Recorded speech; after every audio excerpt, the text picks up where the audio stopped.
Jamaica. Something important just happened in the 2026 budget debate. Prime Minister Andrew Holness delivered a key presentation, and it's getting people talking.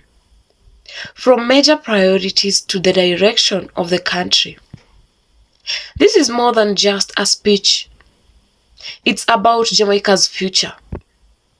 Now the big question is, what does it really mean for you, for jobs, the economy, and everyday life? In this video, we are breaking down the most important points, the key moments, and what you need to know moving forward.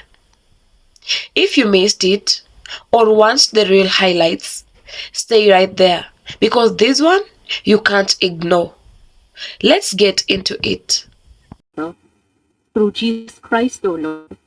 Amen.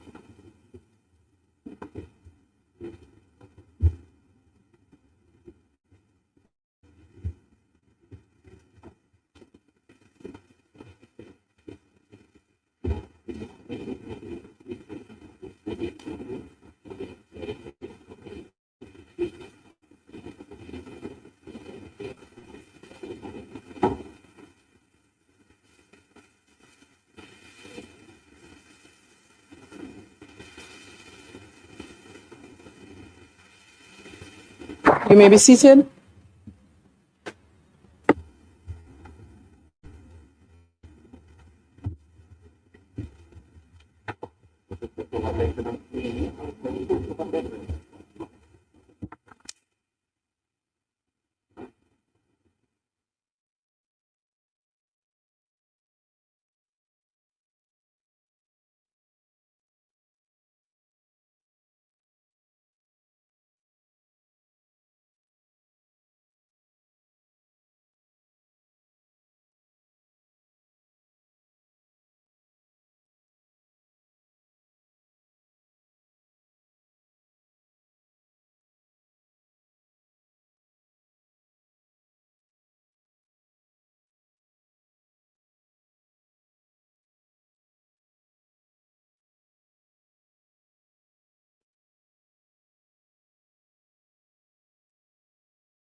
This Honorable House now resumes its sitting. I wish to welcome all members and those in attendance a warm and pleasant good afternoon to this sitting of the House of Representatives for Thursday, March 19, 2026. Today we resume what has been a spirited and engaging budget debate. We will hear from the Most Honorable Prime Minister, who will make his contribution to the debate today.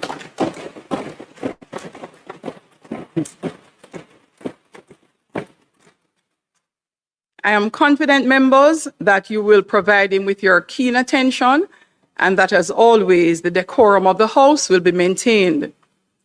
We are joined by a number of persons today, and I would like to extend a special welcome to the following persons. Honorable Tom Tavares Finson, the President of the Senate, and other members of the Senate joining us today. It would appear our entire team of senators from the government side is seated in the Parliament. Welcome.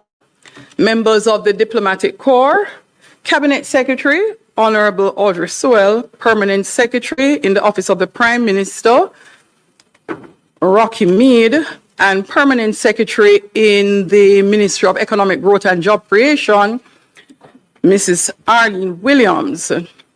Also, we have some very special guests seated right to my left, I'll say, at the back of the members from the opposition bench.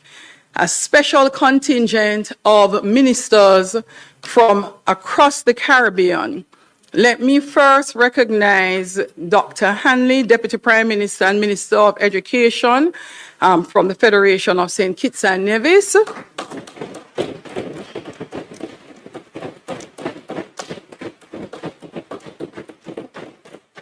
Honorable Sonia Parag, Minister of Education. She's from the Cooperative Republic of Ghana. Also, Honorable Chad Blackman from Barbados. Honorable Octavia Alfred, who joins us from the Dominica Republic.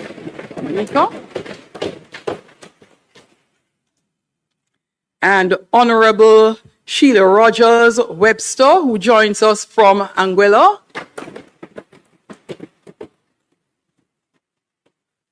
Honorable Danny Butcher, who joins us from St. Lucia. Honorable Philip Jackson, who joins us from St. Vincent and the Grenadines. And Mrs. Lorraine St. Louis Need, and Secretary, joins us from Grenada. I'll make special welcome and mention of Dr. Wayne Wesley, who is the CEO and Registrar for the Caribbean Examination Council, who is also with us today. I hope I have not left anyone out. Let me say to the special seated guest from St. Andrew West Central, welcome on behalf of your Member of Parliament, the constituency of the Prime Minister, to all who are in the chamber and in the gallery today. I hope you will enjoy today's proceedings, and for all those who have joined us across the country on the various social media platforms, be it PBCJ Live or traditional media, I trust and hope that you'll find today's proceedings interesting and informative. Clerk, call of the roll.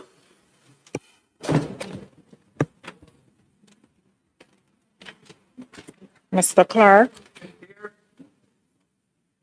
Mr. Green. Here. Dr. Holness. Dr. Chang.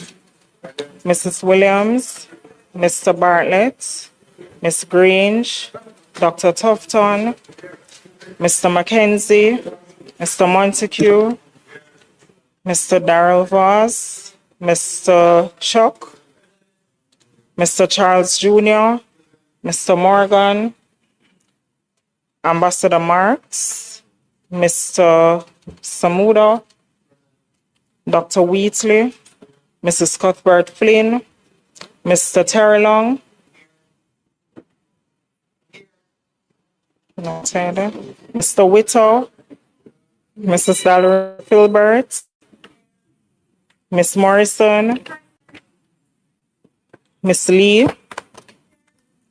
Mr. Donovan Williams, Mr. Main, Miss Crawford, Mr. Delroy Williams, Miss Hamilton, Mr. Sivright, Mr. Azan, Mr. Brown, Dr. Brown-Burke, Mr. Buchanan, Mr. Bunting, Miss Burchell, Dr. Campbell, Mr. Cousins, Mr. Crawford, Miss Daly, Miss Dr. Dawes, Mr. Golding, Mr. Gordon, Mr. Hales, Mr. Hines, Mr. Hilton, Mr. Jackson, Miss Jess, Ms. Malahoo Fox, Mrs. Miller Bennett, Mr. Morris, Mrs. Nita Garvey, Mr. Newell, Mr. Paulwell, Mr. Phillips,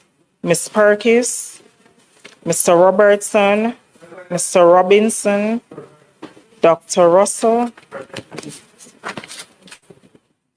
Ms. Shaw, Mr. Smith,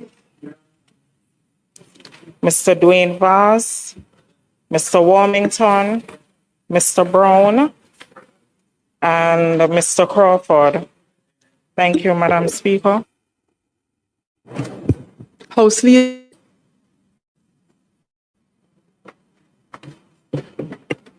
Madam Speaker, could we go through the agenda straight to public business? Thank you, House Leader. Statement by ministers, announcements, bill brought from the Senate, petitions, papers, reports from committees, notices of motions given orally, questions and answers to questions, motions that may be made at the commencement of public business requiring notice, motions relating to the sitting of the House, motions for leave to introduce bill, presentation of bills without leave of the House first obtained, public business. House Leader. Madam Speaker, let me join you in welcoming the Ministers of Education from our Caribbean family, also members of the Diplomatic Corps who have joined us, the Cabinet Secretary, and the various permanent secretaries and heads of agencies.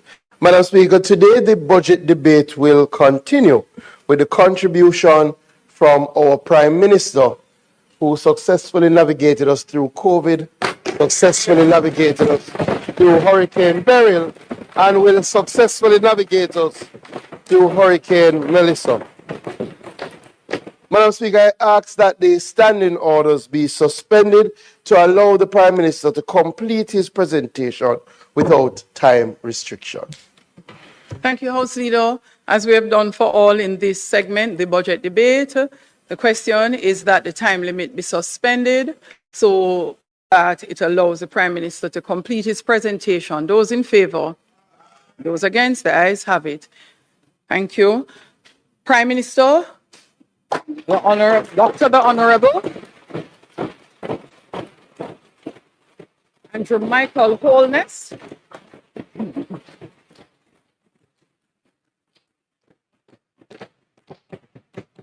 Excellencies of the Diplomatic Corps, Jamaicans at home,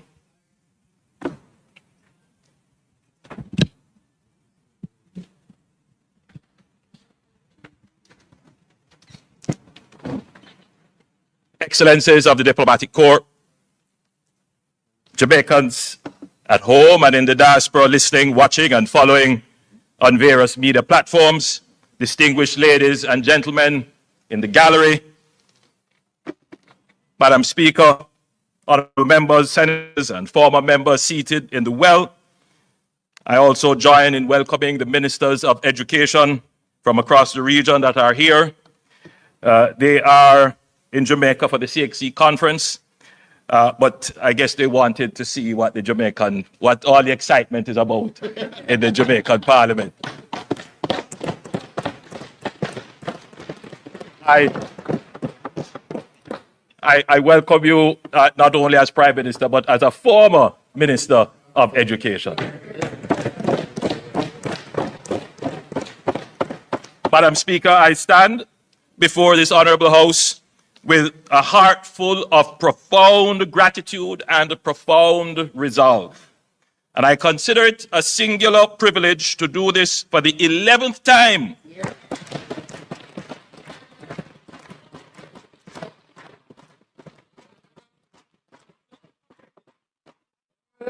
As Prime Minister for a third consecutive term.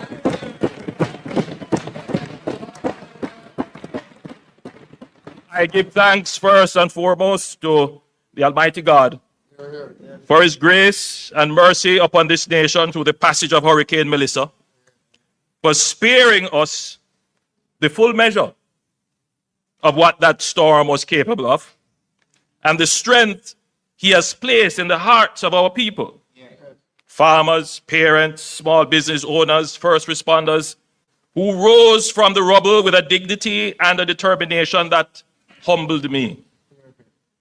I thank him equally for ordering my steps across 29 years of public service.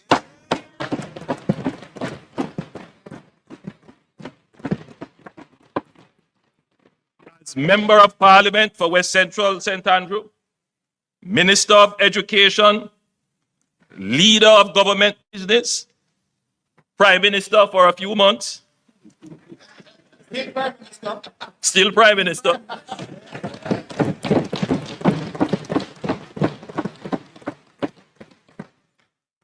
Then the people's loyal leader of the opposition, and now Prime Minister once more.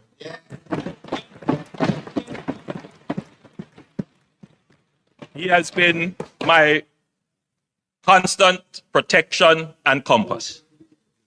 I thank the Jamaican people for the confidence they have reposed in me and my administration by re-electing us for a third term to form their government. I thank the many prayer warriors for their fervent intercessions, the well-thinking citizens for their private words of encouragement, and our party workers and activists for their vocal public support. I want to express my deepest appreciation to the international community that stood with Jamaica in our time of need.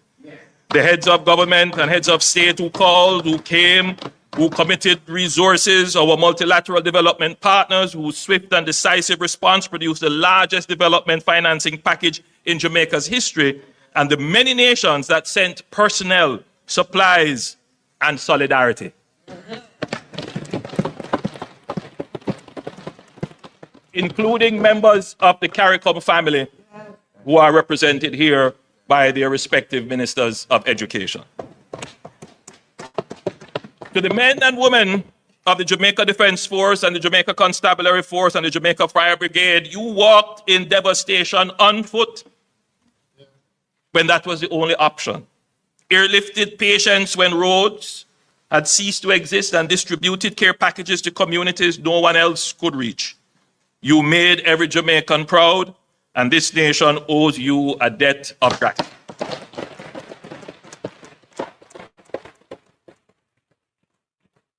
To every public servant who worked around the clock in the days and weeks following Melissa, you demonstrated public service at its finest. To the Jamaican private sector, the companies, associations, and entrepreneurs who mobilized resources, opened warehouses, contributed equipment, and served their communities without being asked, you show that Jamaica's resilience lives in the spirit of our people. To the entertainers and sportspersons, and to the countless individuals and organizations and members of the diaspora across the world who gave generously, Jamaica thanks you. Madam Speaker, I want to commend you for your disciplined and judicious ordering of the business of this honorable House. You well know the impact of public service on families. And I want to thank my family for bearing the weight of public life with me and supporting my endeavors.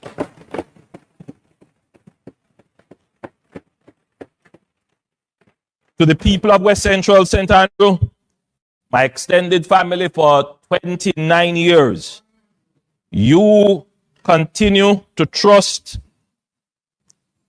in me. And that is the reason why I keep serving.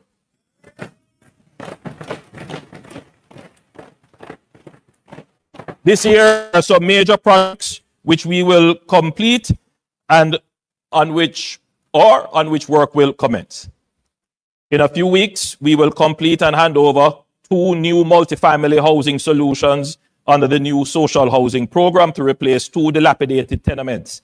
And we will begin construction of 3 additional multifamily housing solutions, including one in the community of Bell Rock to replace houses destroyed by fire in 2024. We will continue the development of the St. Paul's Lane community with the construction of a Golden Age home and sporting facilities. Construction will begin on parks and sporting facilities for the people of Park and the Mall Road communities. Rehabilitation and repair works are slated to begin in a few weeks for the Olympic Court housing scheme under the National Housing Scheme Rehabilitation Program.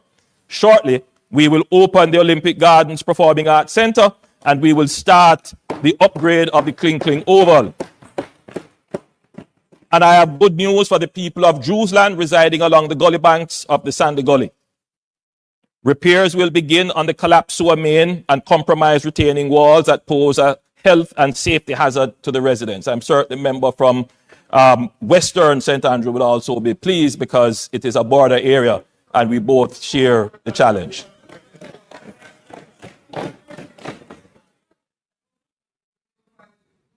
Madam Speaker, these are but a few of the rolling stock of projects on the train line of delivery for the area. Every year, we are making significant investment in the communities. Crime is down, business activity is up, the Olympic Way hip strip is vibrant. There is still significant work to be done. Nevertheless, the constituency is progressing and every year is better than the year before. I want to acknowledge the newly elected councillor, Kelvin Hall, and members of the constituency executive, Miss Lynn, Miss Veronica, Miss Fine, Miss Sadie, Miss Annette, all the people. All the stalwarts, too numerous to name. I want to, Madam Speaker, I also want to acknowledge the hard-working ministers of my cabinet, the dedicated members on both sides of this honorable house who serve Jamaica with distinction every day. I want to thank my personal staff and advisors, my communications team at OPM, and the dedicated members of my security detail. Madam Speaker, I want to especially acknowledge and thank the dedicated teams at the ministries that I lead. You know, Madam Speaker, I want to thank our Cabinet Secretary, the Honorable Audrey Sewell, and the team of the Cabinet Office.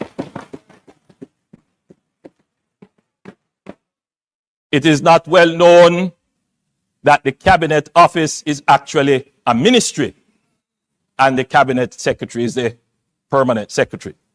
It is a ministry.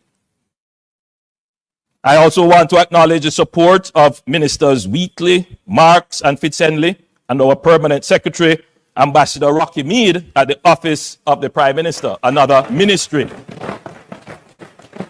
of government.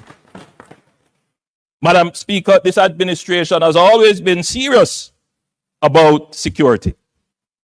We have recently delineated the Ministry of Defense with its own administrative standing, which is anchored by the permanent secretary in the OPM, Ambassador Rocky Mead, former Chief of Defense Staff.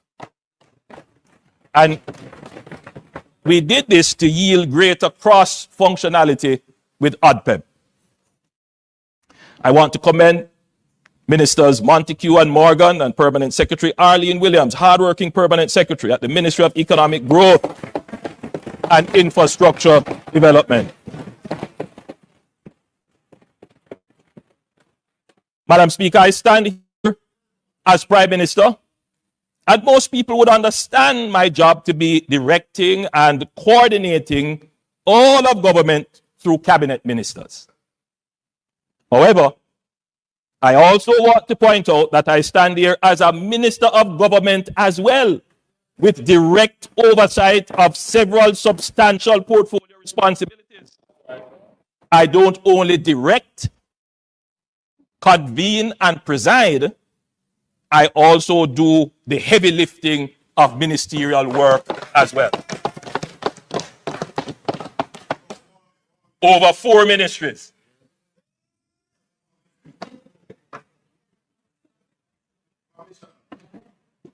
Madam Speaker, the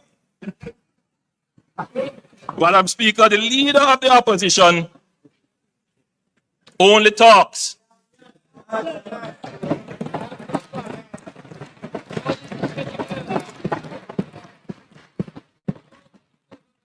I do the job of Prime Minister,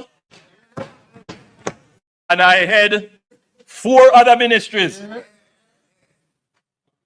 The leader of the opposition only talks. Yes. Many times nonsense. Yes.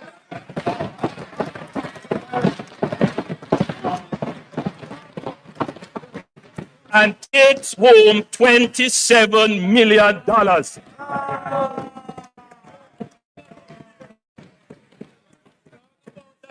In the last term, the leader of the opposition earned more than the Prime Minister. Earned more than the Prime Minister. The opposition spokesman on finance stood in this house and said the opposition has no problem with the increase in MP salaries.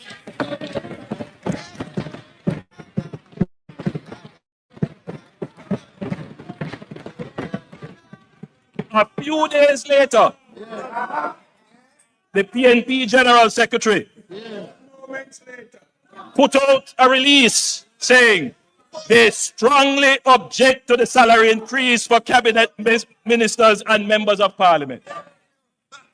Yet, Madam Speaker, none of them, with their self-righteous objection, declined to take their salary increase. None of them.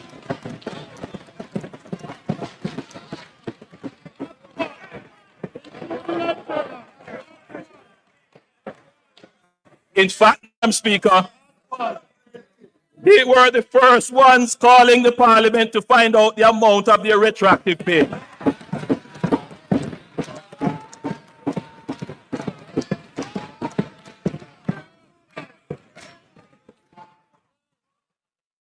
I'll share this with you, Madam Speaker. A member on that side, not to be named.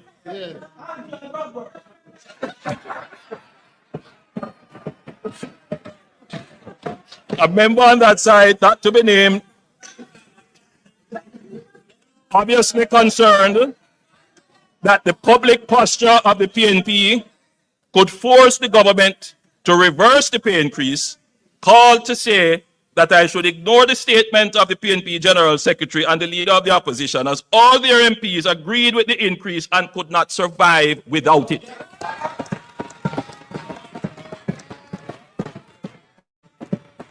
You know yourself. Madam Speaker, when I took the decision to forego the pay increase, I said in a widely circulated press statement, this has broader implications for not only the current holder of the office of Prime Minister, but previous Prime Ministers or their surviving spouses and possibly future Prime Ministers. It therefore must be considered very carefully. My current decision to forego any salary increase could easily be changed by another Prime Minister in the future, or a new mandate may give an opportunity to reconsider the Prime Minister's salary. On September 3rd, 2025, leader of the opposition, the people of Jamaica weighed all these matters in the political scale and gave my administration a new mandate based on the work done to earn their confidence.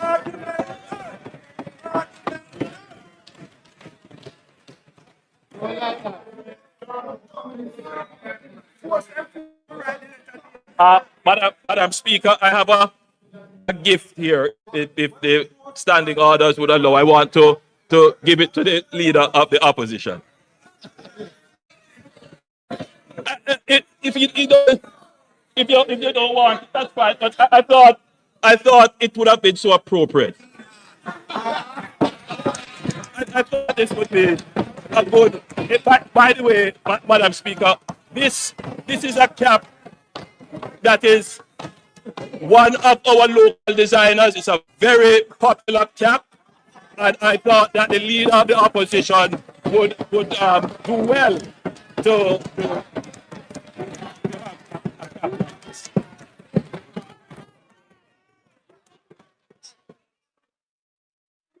Madam Speaker,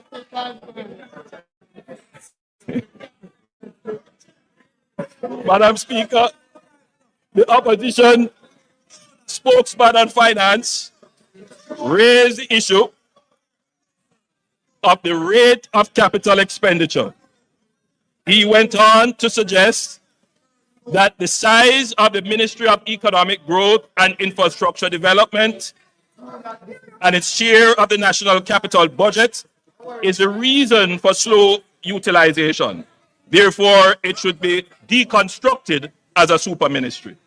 The slow pace of utilization of the capital budget has nothing to do with the present configuration of the ministries.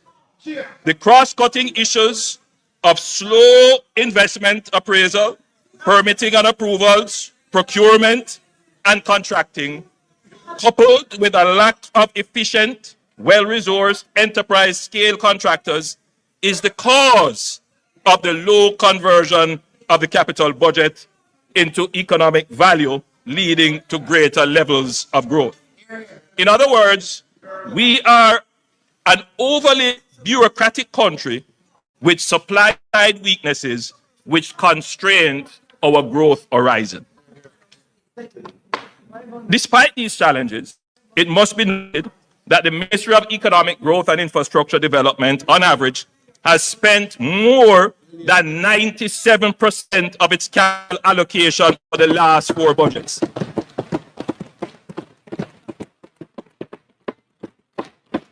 The opposition spokesman on finance would well be advised that in the 2022-2023 budget, the capital spend for the Ministry of Economic Growth and then job creation was 97.6%. In 2023-2024, it was 98.1%. In 2024-2025, it was 98.38%. And so far this year, haven't closed out as yet, we are at 95.59%.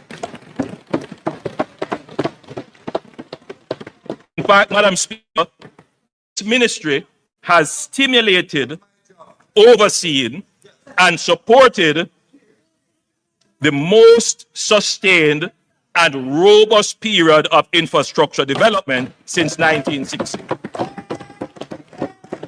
which in turn has resulted in the last decade being the most consistent and sustained period of quarterly growth in the last 30 years.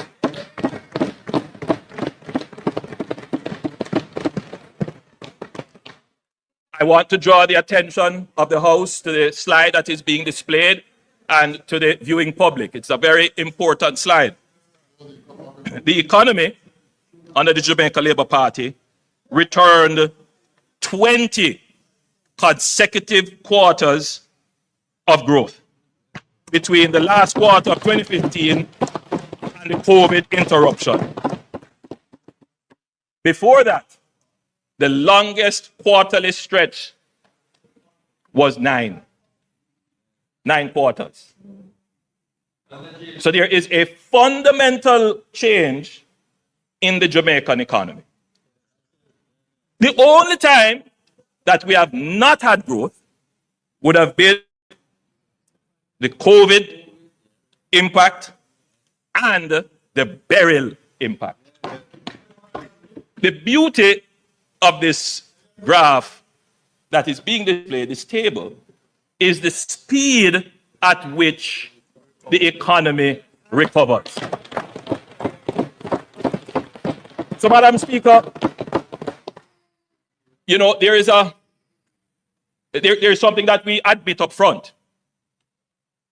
This is not the growth rate that we would like to see. It's still very low. Nobody debates that. But, Madam Speaker, it is better than episodic growth. It is better than long periods of no growth.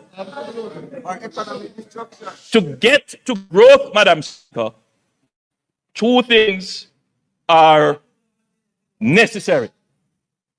They're not sufficient, but necessary. The first is to get the growth, Madam Speaker.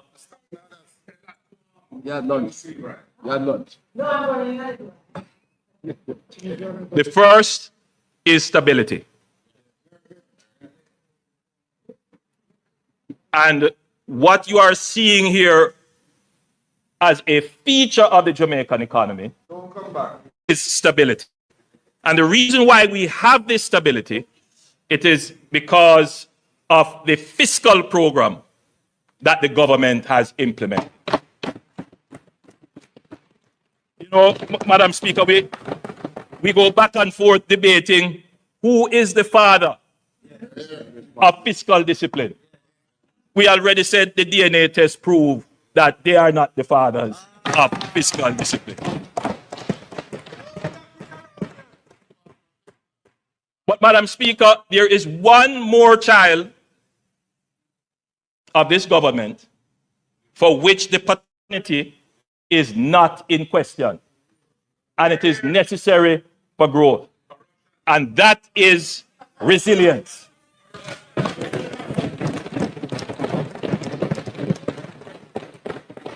Madam Speaker, the author of Jamaica's resilient economic performance is this administration.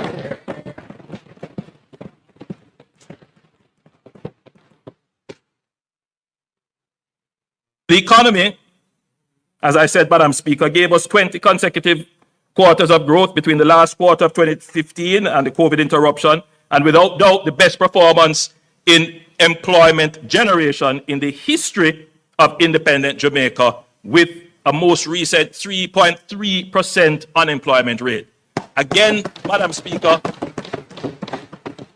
no other government has been able to bring unemployment to the levels that we have. We now have practically full employment, first time ever in the history of Jamaica. The Ministry of Economic Growth and Job Creation, now Ministry of Economic Growth and Infrastructure Development, is doing what it was set up to do. It is a well-performing ministry. Madam Speaker, the world order as we know it has changed. I know the present state of world affairs is troubling to most Jamaicans. Uncertainty, disruption, and seeming unfairness appears to characterize the new order. Our historic colonial experiences create an almost instinctive reflex that we will be victims in a world where raw power appears to be dismantling the protection of a rules-based system, where engagement is highly transactional and opportunistic. In the minds of the average Jamaican, they may not say it in this way, but if you were to distill the thoughts, the question is, how are we going to navigate this space as a small country and do more than just survive, but thrive? It is a real issue when we see happening almost regularly now, wars in distant places, weaponization of sanctions. It is a concern to the average Jamaican when the price of their goods rise, having nothing to do with them. As a small country, the sense of feeling powerless is real. But as Jamaicans, as Caribbean people, we don't just cower and say we are helpless. Our history tells us we must resist as a people. It is who we are, even in the face of power, unequal and uneven. We must resist.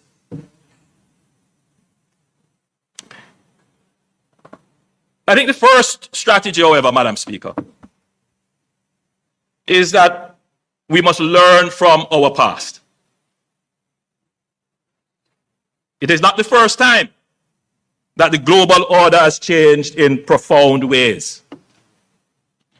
We could go back to the Napoleonic era, but we won't go that far. Let's go to the post-World War II era, 1945 to 1950, when the actual multilateral system that exists now was formed. Born out of the ashes of global conflict, it is the most decisive and extensive ordering of global affairs in modern history. The United States of America and the Allied powers constructed a global order anchored on the formation of the IMF, the World Bank, the United Nations, and the General Agreement on Tariffs on Trade, GATT, which we now call the WTO.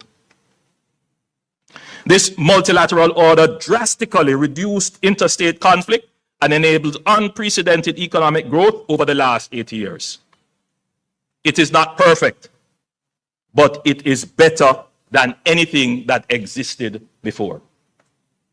Madam Speaker, while multilateral rules-based institutions were being established, two other developments were happening in parallel. Many other developments were happening, but I want to focus on just two.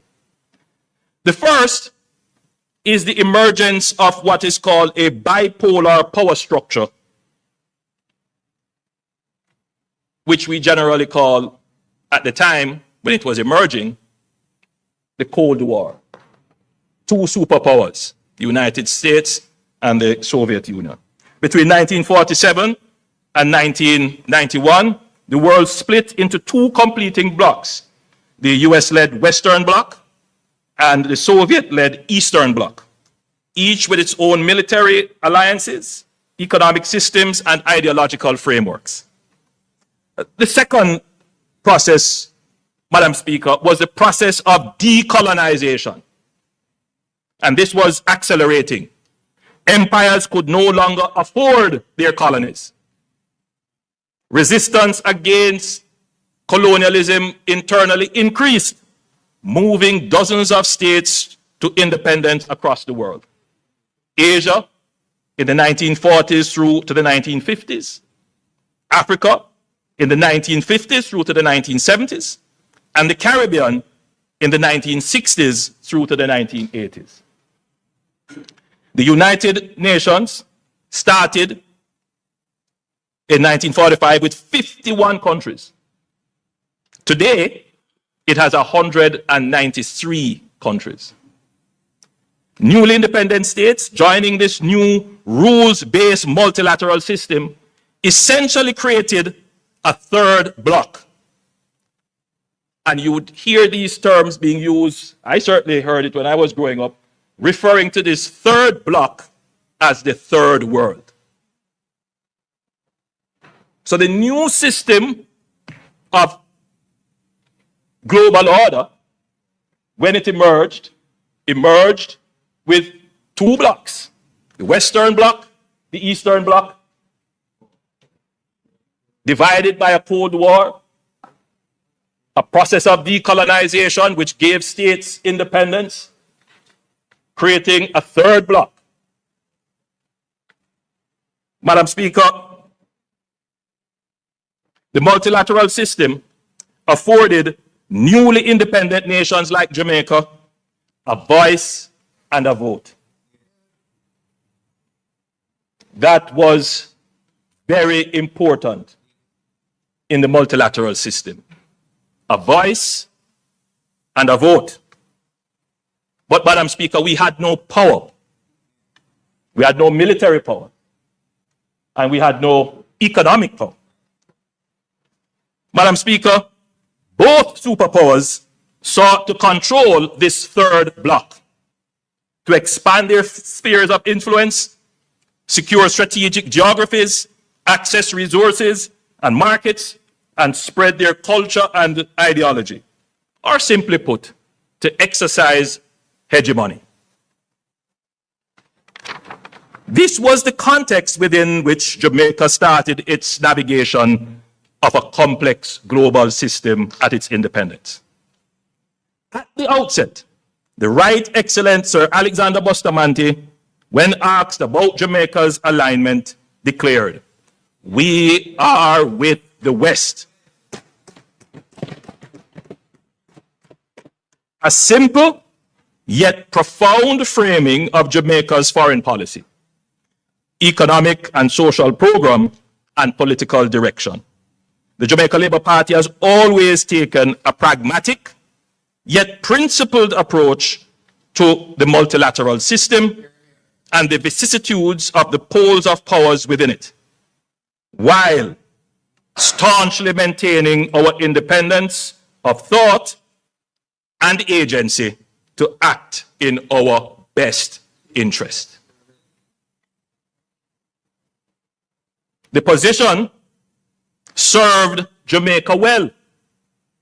The period between 1962 and 1972 saw political stability, the fastest pace of growth and development of the Jamaican economy, the build-out institutions.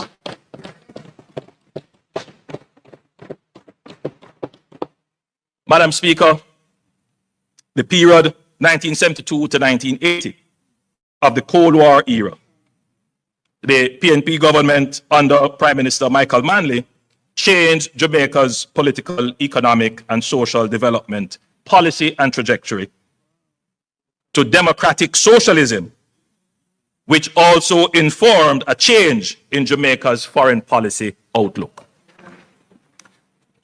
During that period, Jamaica joined the non-aligned movement and pursued relations with other socialist and communist countries of the Eastern Bloc, including Cuba. This was a fundamental and consequential shift based on an almost fanciful and logical aspiration. It placed us in the crossfire of a power struggle between superpowers which was not in our interest and had negative consequences domestically.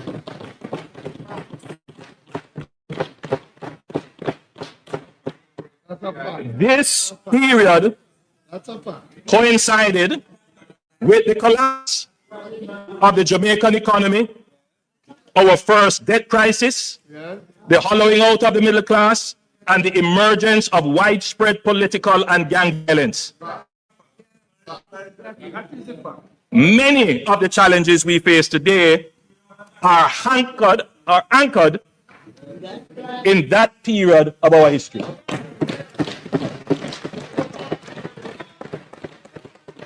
Now, look, what I have said here is going to stir up our antsness, because people do feel very strongly about this period, but I don't think it is ventilated enough. Look, no, what I've said here is not opinion. These are the facts. These are the facts. If you ask me for my opinion, I will give you my opinion. Right? And my opinion is that I admire Michael Manley's intellect. I admire his willingness to challenge, but I also question his judgment.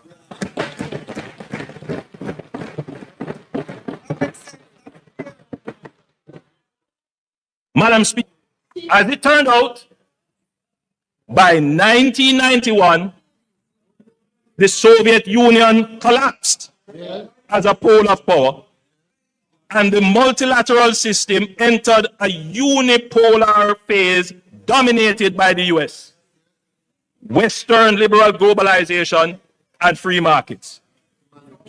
The global socialist experiment for which the PNP diverted Jamaica had been defeated and proven to be the wrong path to be pursued.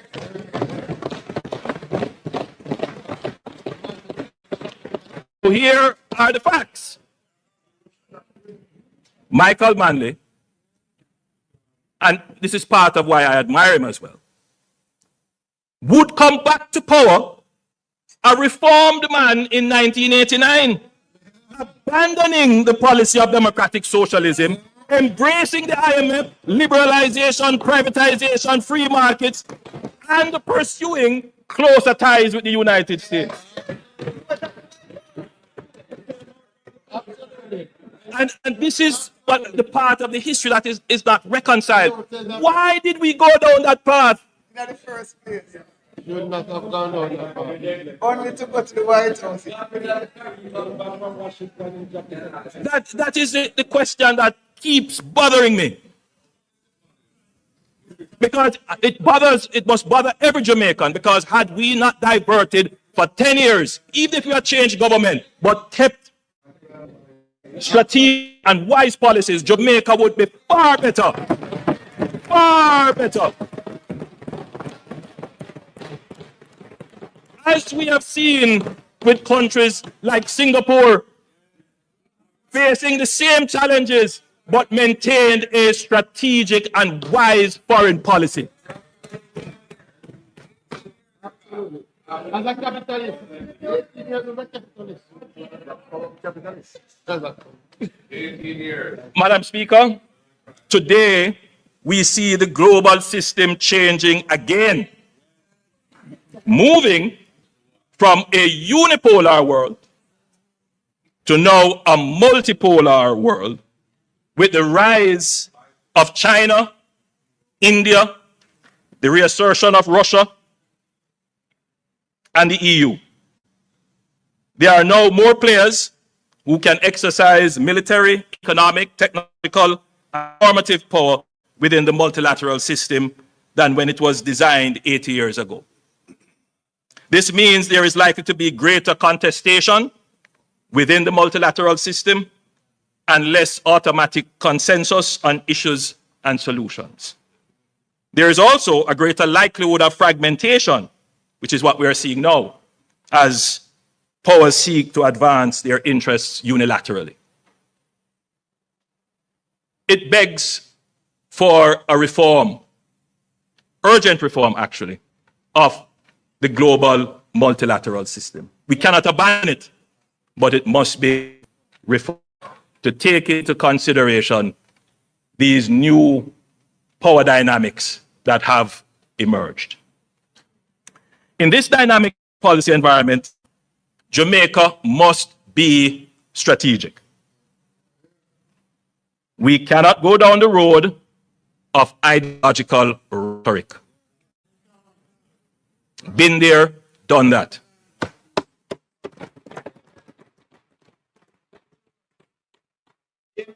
Foreign policy is about having a clear framework of principles and values within which we pursue our interests, while treating with the interests and powers of others with whom we engage.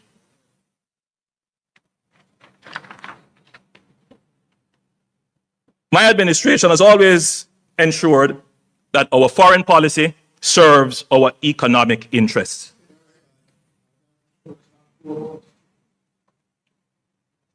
Whatever I do must make sure that Jamaica can recover quickly, that the person in Westmoreland whose house has not yet been restored, that the chances of a quick restoration is not hampered.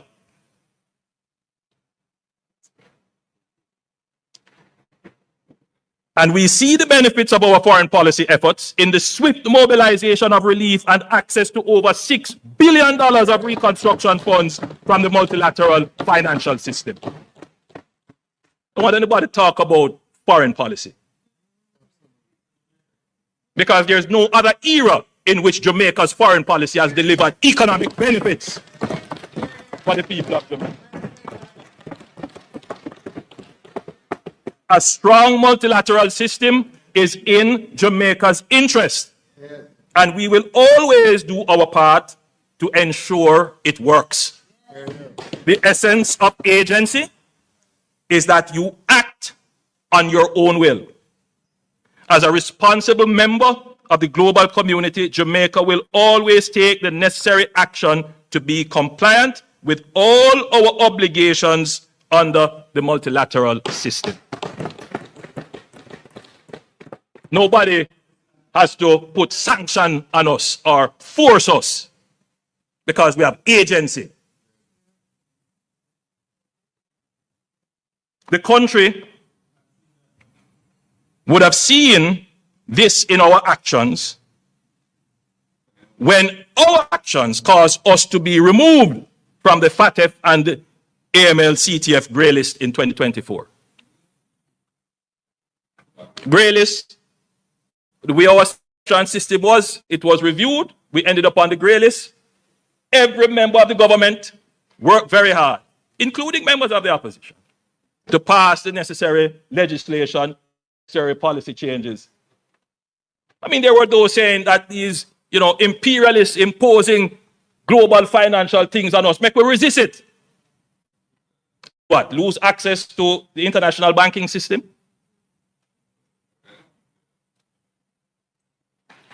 That's the logic of the argument. Yes, there are things we must resist when it comes to our values. There are things that define us as Jamaicans that we're not going to change on those. Man is a man, woman is a woman. We're not going to change on that. So we do. But we look at the things that are also in our economic interest. All right. So, Madam Speaker, similarly, when concerns were raised with the government of Jamaica by the United States regarding the Cuban medical mission more than a year ago, I want you to pay attention to that. More than a year ago, we reviewed the program against our laws and the various multilateral conventions under which we have obligations. And let me say from the outset that the Cuban medical mission has been beneficial to the people of Jamaica. The Cuban doctors and nurses have assimilated quite well in our hospital system and have developed strong bonds with the people they serve. I can say that Jamaicans love them and want them to stay. However, there were some aspects of the program which were brought to the attention of the Cuban counterparts, our Cuban counterparts, to include how personnel were paid, that run counter to our own laws and several international conventions.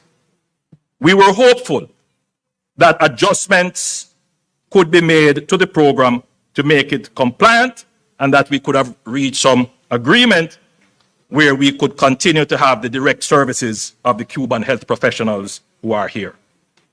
We continue to be hopeful that some agreement, arrangement, some changes can be made to the program. We continue to be. However, Madam Speaker, I want it to be noted and always acknowledged in the debate that every year since I have been Prime Minister and before, in this House, we have debated motions on the embargo on Cuba. Yes, my administration did that. Carrying on the position of the PNP administration and the JLP administration before and the PNP administration before.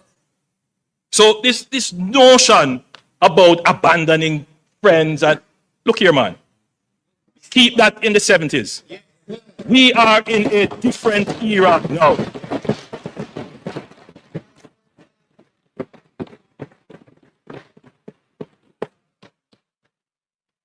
At all my speeches to the UN General Assembly, there are a few lines in there about Cuba and the embargo.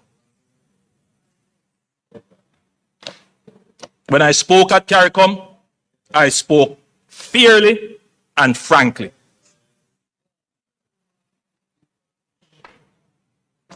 As our closest neighbor, we are concerned for the situation in Cuba. Through CARICOM, Jamaica will do its part to offer support for our brothers and sisters in Cuba. We take note of press reports that talks have opened between Cuba and the United States.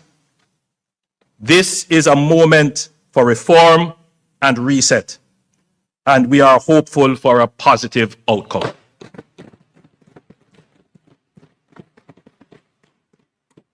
In all of what is being said and insinuated, there's one question that must be answered.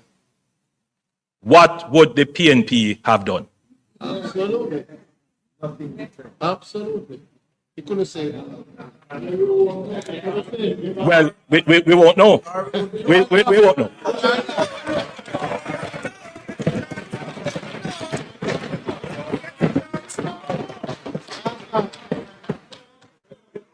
Madam Speaker, there are moments in the life of a nation that test not only our systems but our soul. Hurricane Melissa was one such moment. The slide that is about to be displayed shows the path Hurricane Melissa took across the island. Hurricanes are becoming more frequent and more intense. And I want the country, members of parliament, the guests here to internalize what I'm about to say. In the 65 years since 1960, the Atlantic has produced 799 recorded storms in the last 65 years. Remarkably, 201 of them, or a quarter, occurred in the last decade. Of the 34 Category 5 hurricanes recorded since 1960, 14, or roughly 38% of them, have occurred since 2015. If that is not showing you that the climate is changing. Meteorologists describe Melissa as the strongest tropical cyclone the Earth is physically capable of producing, a storm at the limits of nature's fury. When the winds finally settled and the rain relented, what greeted us in western parishes was not merely damage, it was devastation of a kind that defies description. Madam Speaker, I have seen photographs of Hiroshima, the haunting, flattened silence after the atomic bomb fell in August 1945. A city reduced in a single moment to ash. When I traveled through St. Elizabeth and Westmoreland in the days after Melissa, I understood viscerally what that kind of erasure looks like. And yet, Jamaica did not fall.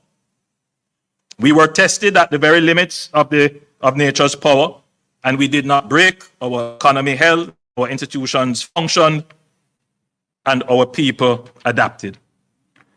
In those same parishes, even as debris still lay heavy across the land, I met farmers already planning their next planting, mothers clearing the rubble with their bare hands so their children could have somewhere to sleep. I met small business owners who had lost everything but were ready to start again. In those moments, I felt something that no storm on earth can touch. The quiet, indestructible resolve of a people who have never, not once in our history, chosen to surrender. Madam Speaker, before anything else, we acknowledge with gratitude, humility, and reverence that God's hand was upon this island, and that we were spared the full measure of what Hurricane Melissa could have done. But alongside grace, Proverbs 22, verse 3 tells us that a prudent man foresees danger and takes precaution. Jamaica took precautions, not only in the hours before landfall, but in the years before the storm. Madam Speaker, when Melissa was still days away, shelters were activated Evacuation orders were issued and emergency communications tested. The public was kept informed of the trajectory of the hurricane and precautionary measures to be taken through several public briefings and media announcements. We were as ready as this country has ever been for a hurricane.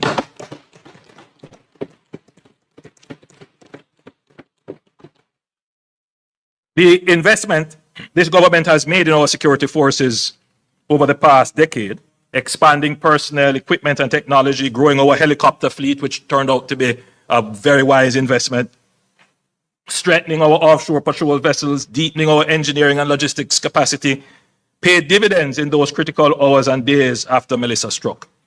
The seamless interface between national coordination and operational capacity was one of the defining institutional achievements of the Melissa response. It is a model we will build on, strengthen, and sustain. Madam Speaker, we would not be doing justice to the response if we did not also acknowledge what the experience exposed.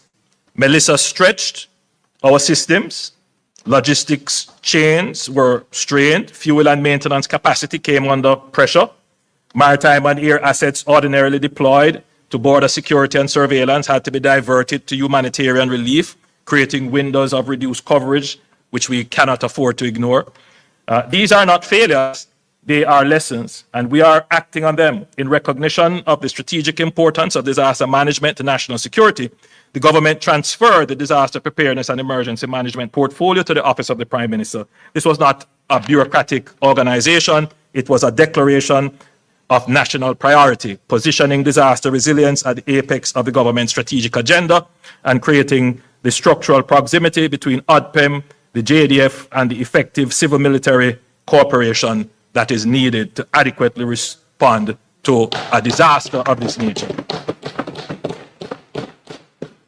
As we strengthen ODPEM, we are not seeking to contain within its walls every capability Jamaica needs to manage disasters. ODPEM's effectiveness going forward will rest on the quality of its coordination with the full ecosystem of national capability, drawing on the entities with experience in digital infrastructure, cybersecurity resilience, geospatial data mapping, and spatial analytics. Madam Speaker, I want to point out that in the weeks immediately following Hurricane Melissa, something extraordinary happened. A moment when countries would have faced downgrades, economic uncertainty, and capital flight. All three major international credit rating agencies, Standard & Poor's, Moody's, and Fitch, reaffirmed Jamaica's sovereign standing with stable outlook. And Moody's went even further. They upgraded us. Now, can you imagine? After a hurricane, the rating agency said, well, you know, even with the hurricane, you have done so well. I'm going to maintain your outlook. Yeah. I just want everyone to stop and reflect on that for a moment. It sent a powerful signal to the world that Jamaica's resilience, note the word now, not stability, Jamaica's resilience, which is what we have put into the economy, is not only social and emotional, meaning our people's ability to withstand disaster, but it is also institutional in agencies that we have created in terms of fiscal and economic. That credibility wasn't gifted to us, it was earned through years of discipline, courageous reform, and sound governance. And it has now become an asset we are deploying in the service of every Jamaican. And the results are already visible. The recovery from Hurricane Melissa is proceeding faster than anyone initially projected. But speed of recovery does not happen by accident. It is a product of fiscal strength deliberately built and strategically deployed. Consider what that means in practice. Within weeks, the government extended a loan of $150 million to the Jamaica Public Service Company to support the immediate restoration of electricity across the island. That single intervention accelerated the reconnection of communities, businesses, hospitals, and the resumption of daily rhythm of life that so many Jamaicans depend on. Today, electricity and water have been restored to approximately 99% of customers. Madam Speaker, let us be clear about what that made possible. A government that had maintained fiscal discipline, reduced its debt burden, built buffers and reserves, and earned the confidence of the international markets, wrote the check. The loan to JPS was the difference between the family sitting in the dark for 6 months and getting back electricity in 3 weeks. It's the difference between a farmer losing an entire season and getting back to work. It's the difference between despair and dignity. Our recovery has been unprecedented in its speed. Agricultural output has rebounded more quickly than anticipated. Inflation has come in below projections, enabling the Bank of Jamaica to reduce its policy interest rate to 5.5% in February 2026 and revise its projection for full economic recovery down to 3 to 2 years from the earlier 3 to 4 years that was projected. Madam Speaker, we have proven our resilience. Now is the time to claim another feature of an economy: resurgence.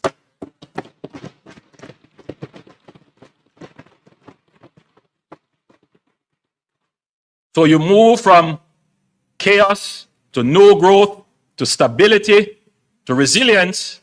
And now, Madam Speaker, today, this budget is the first declaration that Jamaica will resurge.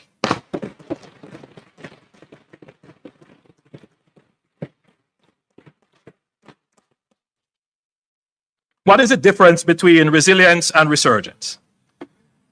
Resilience is defensive. It is a capacity to absorb a blow and remain standing. Resurgence is forward-leaning. It is the decision to move with purpose, with ambition, with a vision of something greater than what existed before. We will not simply patch what is broken.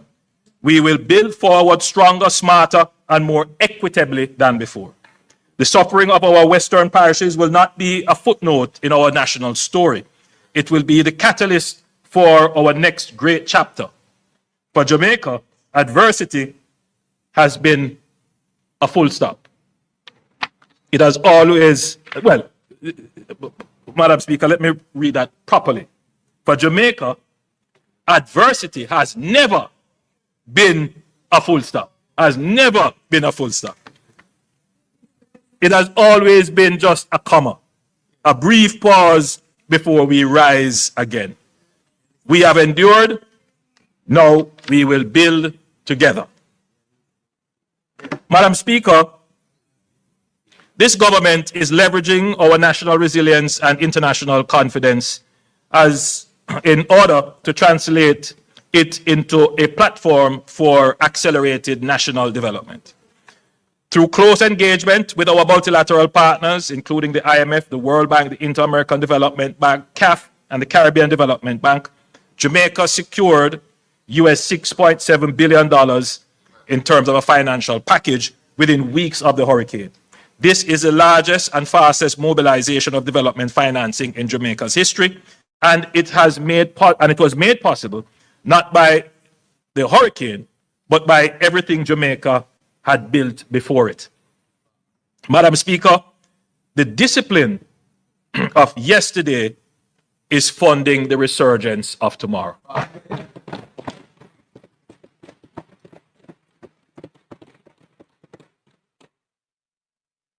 But financing alone is not enough. We must, as a country, confront an uncomfortable reality. While Jamaica has built one of the most credible macroeconomic frameworks in the developing world, the execution of large investment projects too often moves at a pace that belongs in another era. Layers of approvals, fragmented processes, and rigid procurement rules, though designed with good intention, can make it difficult to move quickly when transformational opportunities arise. In today's global economy, capital is highly mobile, and investors compare jurisdictions not only on stability and incentives, but on speed of decision-making and certainty of execution. Too often, promising opportunities have gone elsewhere, to countries that are simply more nimble. We cannot allow this to continue. Even recently, Madam Speaker, I have seen projects that were eyeing Jamaica. Investors got frustrated and have gone elsewhere. We are advancing two powerful and complementary reforms. One focused on how we build infrastructure and the other on how we attract and accelerate transformational private investments. NARA will have special powers, that is the National Reconstruction and Resilience Authority, will have special powers to accelerate development approvals as well as procurement, enabling the execution of resilient infrastructure projects at a scale and speed this country has never seen before. NARA is not only about project delivery, it is about project networking to create new economies in areas impacted by the disaster and to introduce the greatest expansion of our economy in the shortest period of time in our history.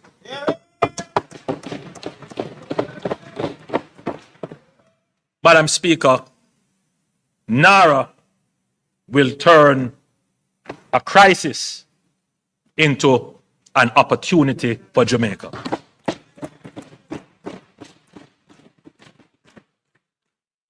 One of the most important lessons of Jamaica's economic reform journey was that execution requires not only institutional capacity, but credible, independent oversight. The Economic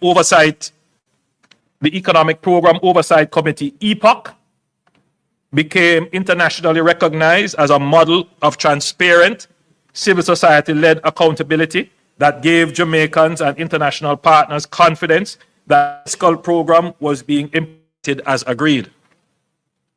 We will use a similar model for NARA called JAMROC, that is Jamaica Reconstruction and Resilience Oversight Committee. And I'm pleased to announce that JAMROC will be chaired by Professor Peter Blair Henry, a son of Jamaica, who is currently a senior fellow at Stanford University's institution. He is a vice chair of the National Bureau of Economic Research. And I hear somebody say an academic, but listen to this part of it. A member of the boards of Citigroup and Nike, who has risen to the very pinnacle of international economics and public policy, and who brings back to this country a lifetime of intellectual and practical achievements and a personal commitment to Jamaica's development that has never wavered. The search for NARA's chief executive officer is also well advanced. Following an open advertisement, both locally and internationally, 5 candidates have been shortlisted, and we are going through the interview and evaluation process. Madam Speaker, a complementary reform to NARA addresses the investment attraction problem. We will introduce a new framework called Fast Jamaica, the facilitated acceleration of strategic transformation. This will be part of our national growth inducement strategy through investment. Fast Jamaica will establish a dedicated pathway to fast-track strategic priority investment projects critical to Jamaica's economic transformation. Particularly, those with an investment value of US $150 million or more that can commence implementation within a year and could be integrated into the NARA network of projects.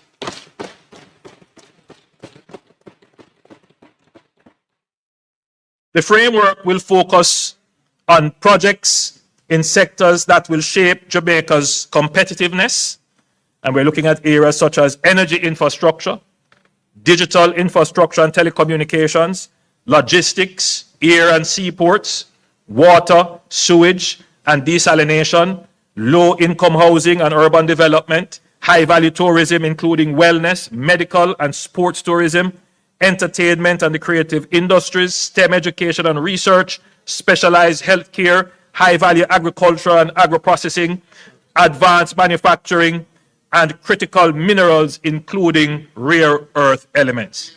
Cabinet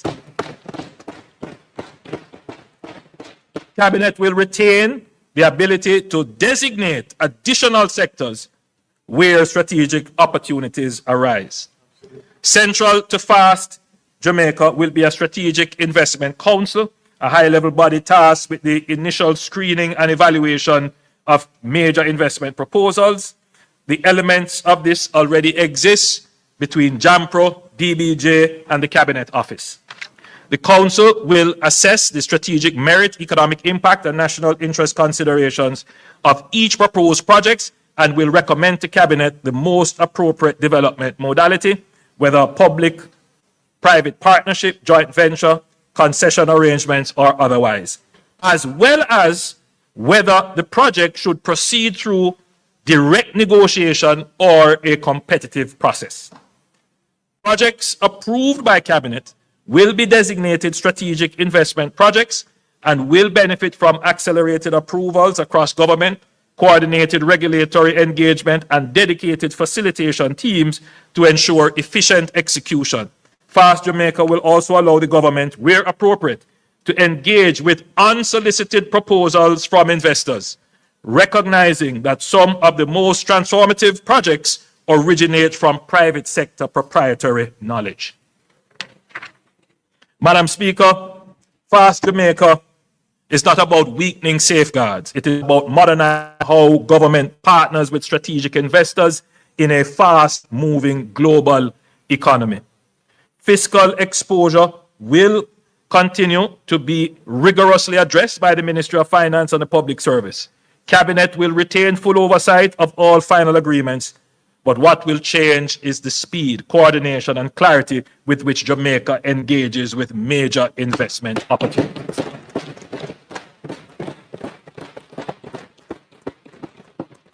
Together, these reforms represent a fundamental shift in Jamaica's execution architecture. They answer the question that has haunted this nation for too long. Why does so much promise take so long to become a reality? We have accomplished a lot, but we could have accomplished so much more. So, Madam Speaker, NARA is established.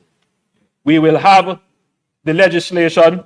I will table the legislation today.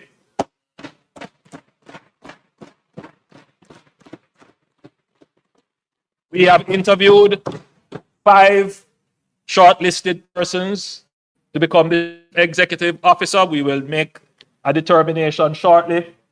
We have selected someone to head the oversight body, and we will have conversations with members of civil society, the opposition, and other interest groups to fill out that body. So NARA is established. The purpose of NARA is to take all the projects that we have had in development, or some of them in File 13, and all the new projects, and coordinate their implementation. It will work directly with the projects that the government is leading. But that is not going to be enough. We need to crowd in the private sector, and that is why we have FAST working in complement with NARA. And a typical way in which this will work, Madam Speaker, when I go to show you all the projects that NARA will likely do, you will see that there are great opportunities for the private sector to come in. Every highway that we put in opens up lands for housing, low-income housing, for tourism, for agriculture, for manufacturing. Madam Speaker, NARA's first and most consequential mandate will be to prepare a comprehensive project and economic plan to deliver within the next 4 years. And when we say deliver, we mean complete within the next 4 years. Today, I lay out a transformative vision for Jamaica by highlighting several national projects across the length and breadth of the country. Many of these projects are not new. They have appeared in development plans, consultancy report, policy discussions for years, in some cases for decades. This vision was never the problem. What was missing was the mechanism to convert them from aspirations into reality. The financing, the institutional architecture, and the enabling environment. We now have all of these. Some of these projects will be delivered through NARA, others will be executed through existing institutions and public-private partnerships operating alongside and in concert with NARA. What unites them all is a single coherent national vision. A Jamaica rebuilt stronger, planned smarter, connected more efficiently, and distributed more equitably. Where every region of this island is a functioning engine of growth, and where the resurgence we are claiming is visible, tangible, and felt in the daily lives of every Jamaican. I will highlight a few of these projects starting in the southwest. Black River. Madam Speaker, I want to start in Black River, because Black River tells a story that is larger than one town. It is the story of the existential vulnerability of low-lying coastal communities to the intensifying force of climate change. Black River is one of Jamaica's oldest and most storied towns. Founded in the 18th century, it was among the first places on this island to receive electricity, piped water, and the motor car, a proud maritime hub, the commercial heart of St. Elizabeth, gateway for the logwood and rum and pimento trade that shaped our economic history. The Georgian wooden houses along the waterfront, the masonry, mercantile buildings, the civic structures by the sea, all spoke to a town of character, history, and dignity. But Black River grew as many Caribbean coastal towns grew, parallel to the shoreline. Its hospital, its courthouse, its market, its homes, all concentrated along the coast, all exposed. For generations, that vulnerability was managed, tolerated, absorbed, but Hurricane Melissa ended that. Storm surges of 8 to 14 feet tore along the Crane Road corridor. The historic waterfront was devastated, civic buildings destroyed, critical infrastructure severely compromised. Madam Speaker, we will not rebuild Black River as it was. We will rebuild it as it should be.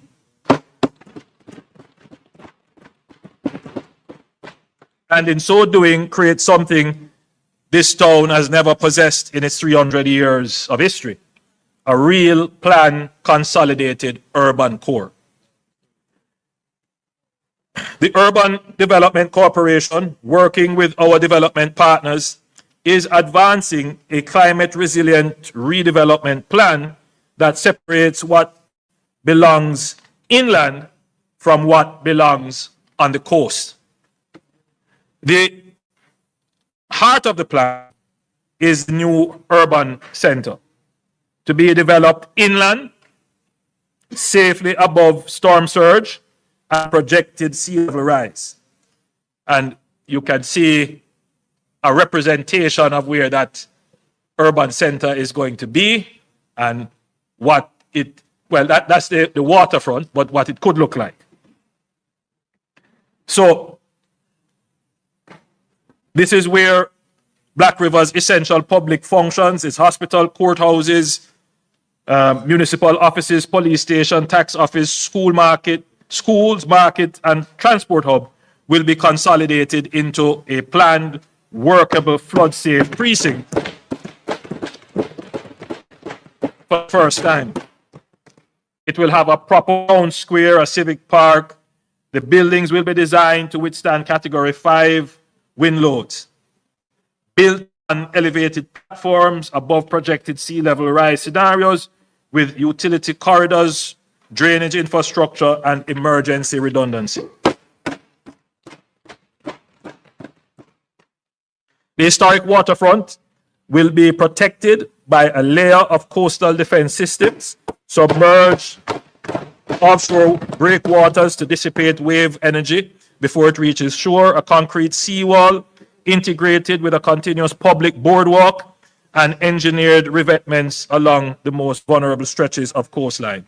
The waterfront will become what it always had the potential to be, a vibrant public amenity and entertainment and tourism corridor, a place where boutique hotels and restaurants and cultural experiences make this stretch of Jamaica South Coast a genuine destination. So, the same questions that Melissa forced on Black River must now be confronted everywhere, and the answers must be guided by the same logic, applied consistently, deliberately, and at national scale. That logic can be distilled into 4 foundational principles that will guide how we plan, build, and invest going forward. The first principle is strategic spatial planning and risk-informed development. What happened in Black River happened because for decades, development decisions were made without regard to hazard mapping, flood risk, or climate projections. That must now change. Critical national infrastructure must progressively be relocated away from high-risk coastal zones. Hospitals, schools, utilities, highways, and logistic facilities must be positioned with full regard to storm surge, flooding, and sea level rise. Where we build is as important as what we build. The second principle is building redundancy in distributed systems across critical infrastructure. Black River's civic core was concentrated in one exposed corridor.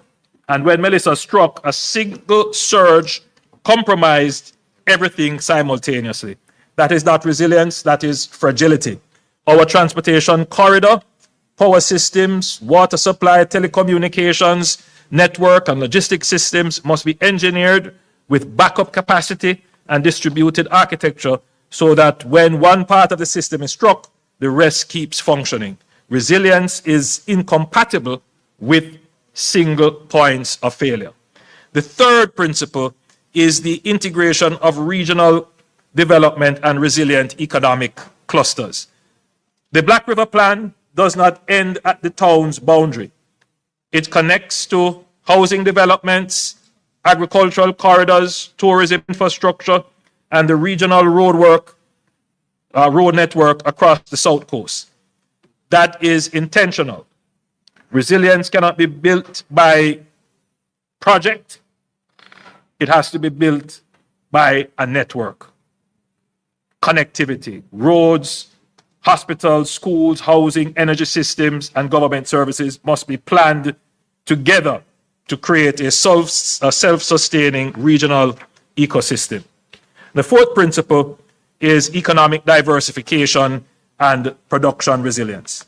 A resilient nation is not only physically strong, it is economically adaptable. Black River's rebuilt waterfront will anchor not just tourism, but wellness, marine recreation, heritage experience, and culinary offerings rooted in St. Elizabeth's agricultural identity. That diversification away from dependence on a single sector, any single market, any single source of economic activity is the model for Jamaica as a whole. We must broaden our productive base. Madam Speaker, the redevelopment of Black River will embody all 4 principles. It will be proof of concept that Jamaica has learned lessons and that we are determined to apply them not just to the historic town of the South Coast, that is the Black River, but to every parish, every corridor, and every community of this island that faces the same challenge as we seek to build forward stronger.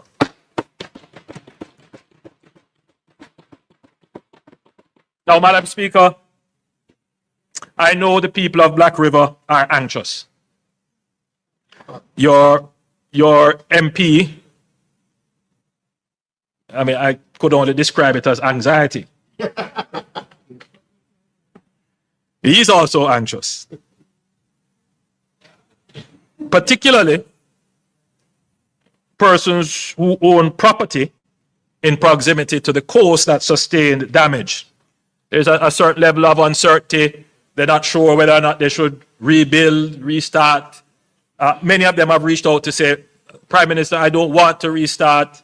In fact, there are several who have said, you know, I was even contemplating coming out of business.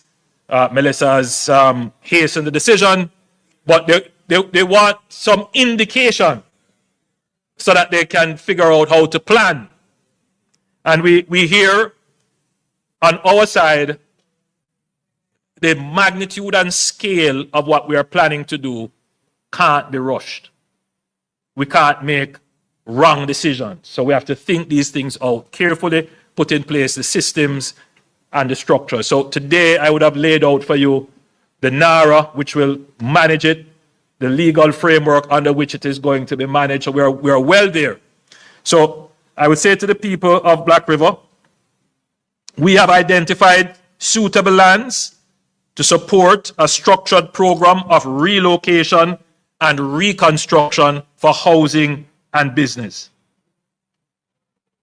For businesses, the town of Black River, for businesses in the town of Black River, the UDC has been asked to begin dialogue with property owners regarding acquisition of property and location where necessary.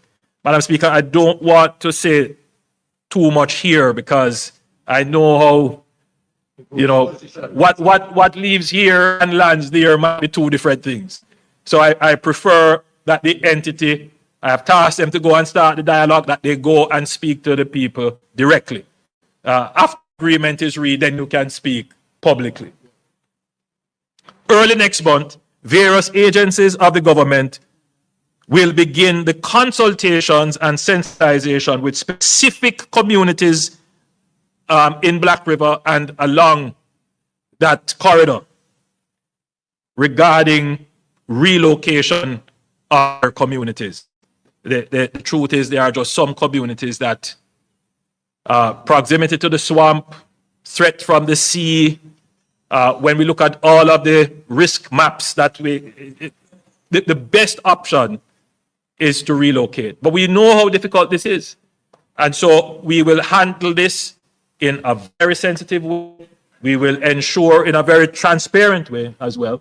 We will ensure that nobody is at a loss and that livelihoods are enhanced as a result of it. It is not something that is going to happen overnight. We acknowledge this, but it is something that we must do. So we will start the conversations individually with them. Madam Speaker, as you can see, there are several exciting transformational projects planned for the southwestern region, including Fonthill.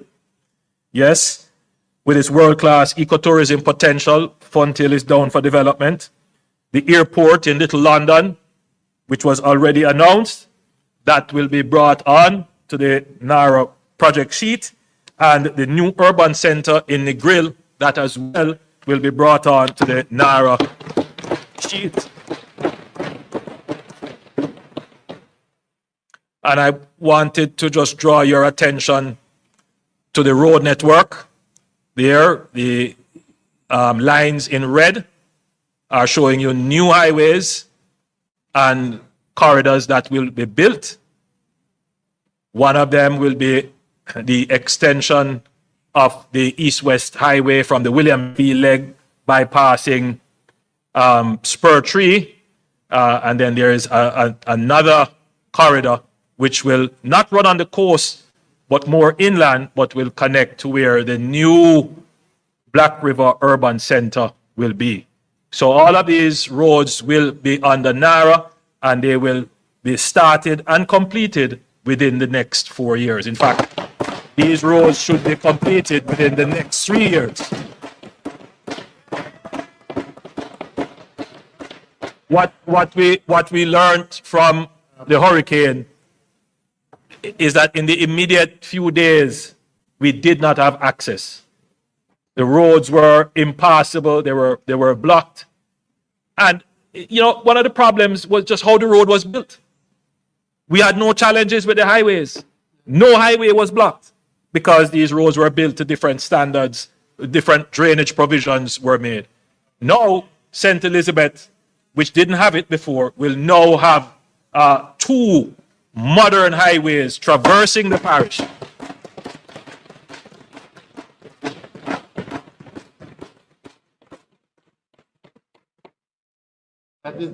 Madam Speaker, I now turn to the northwest end of the island.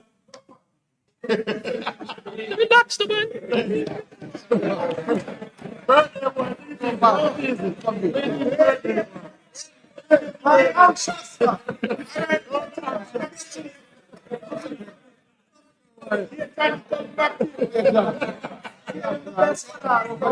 No, but the member, just to put the member at ease. What I'm presenting here are, you know, large-scale reconstruction projects. For Westmoreland, you would have heard what we're going to do with Negril and so forth. But for the other areas, it is mostly housing reconstruction. So I will address that. I will address that under a different modality. So, Madam Speaker, anyone who has driven from Montego Bay to Negril knows the bottlenecks at Hopewell and Lucy. This is not just a quality of life frustration, it is an economic cost. Every hour of unnecessary journey time is a deterrent to tourism investment, a disincentive to the visitor's experience, and a brake on the development of Hanover's enormous untapped potential. Madam Speaker, Hanover has so much potential, but it is, you know, almost like an interland in Jamaica. And in the same way that we have opened up St. Thomas, we will open up Hanover for development.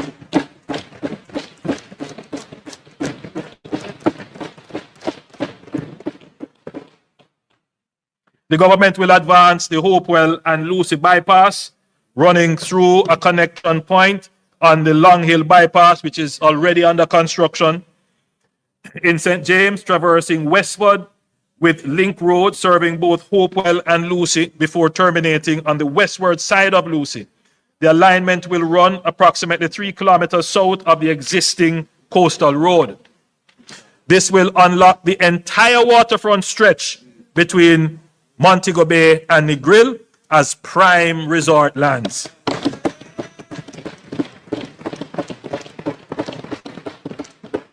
In addition to the bypass, we intend to develop the Lucy Harbour into a premium boating destination.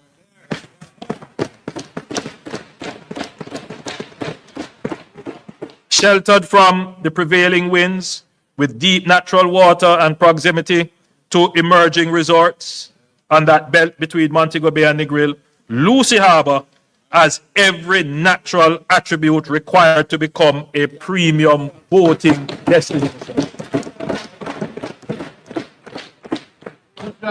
So under NARA, this is something that we will do to create the economic incentive, but this is a perfect project for private sector. Yes. And so NARA will stimulate, facilitate, coordinate, but more than that, get it done quickly.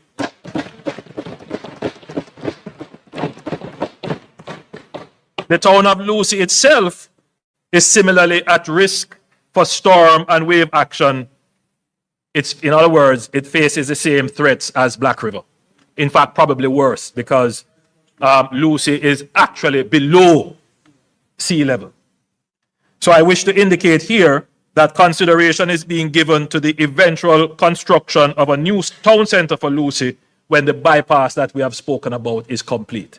So we won't do it in this round. We can't take on too much, but let's do the bypass first, and then we do the new urban center.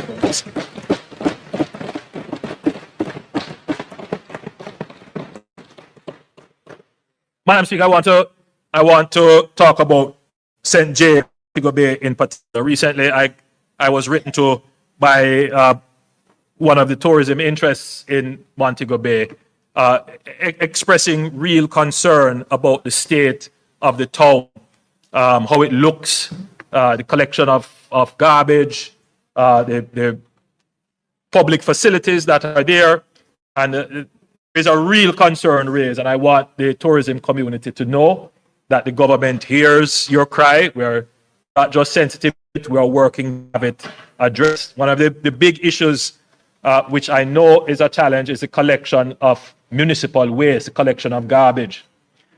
And I'm sure Minister Mackenzie will address this at some point, but you recall when we said we have over 500,000 truckloads of debris to move. We have made a dent on it, but it has been at the expense of the diversion of the limited stock of equipment that we have from the municipal operation into the debris management operations. I think very shortly we will have to bring the debris management to either a pause or an end so that we can refocus on the municipal issues. So I want to indicate to the people of St. James, yes, we hear you, and we are going to address this problem in short order.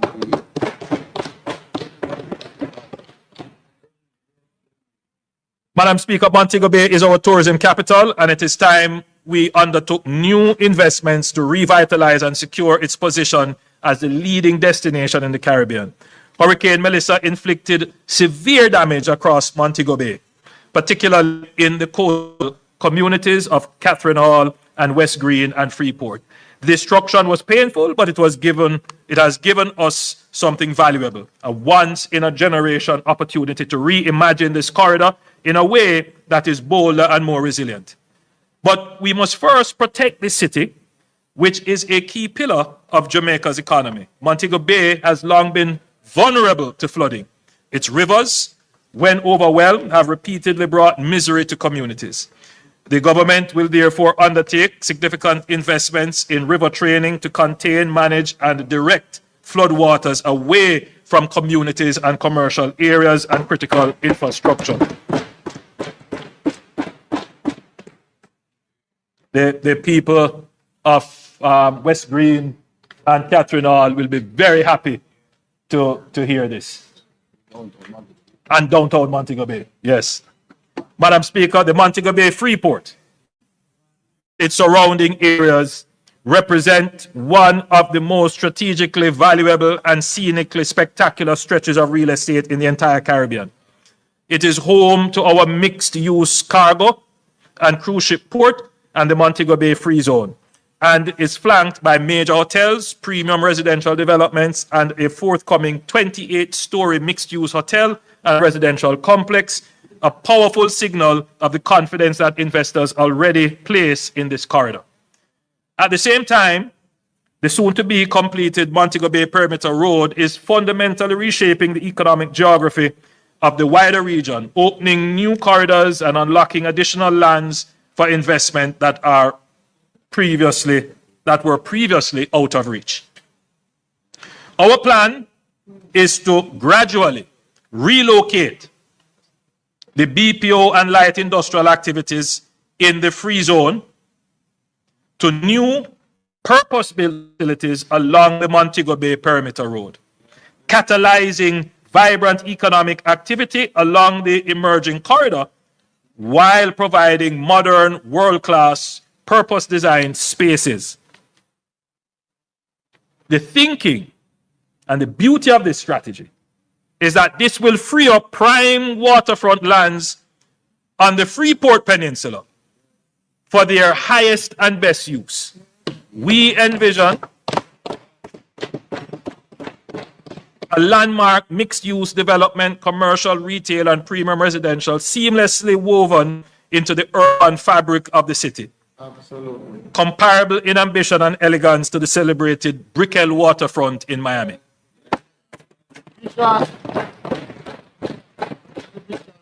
And at the heart of this vision will be a performing arts theater.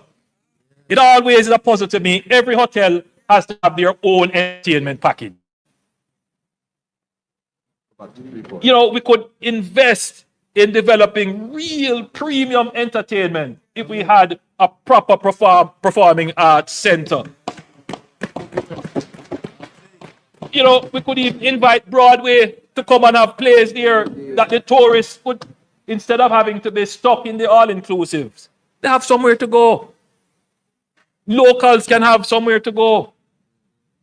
So the thinking, and you know, one thing with this government, we apply strategic thinking to everything. Everything.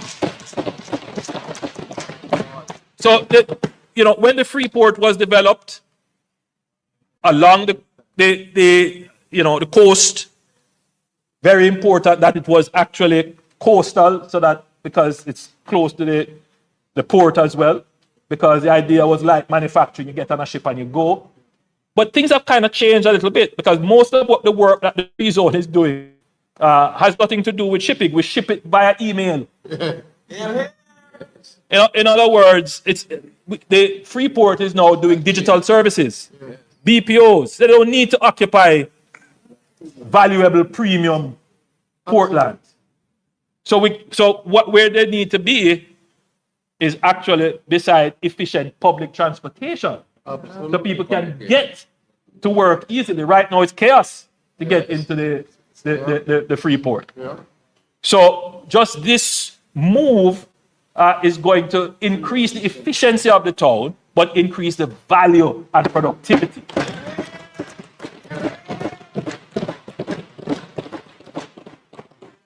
And redirect traffic from outside of the town.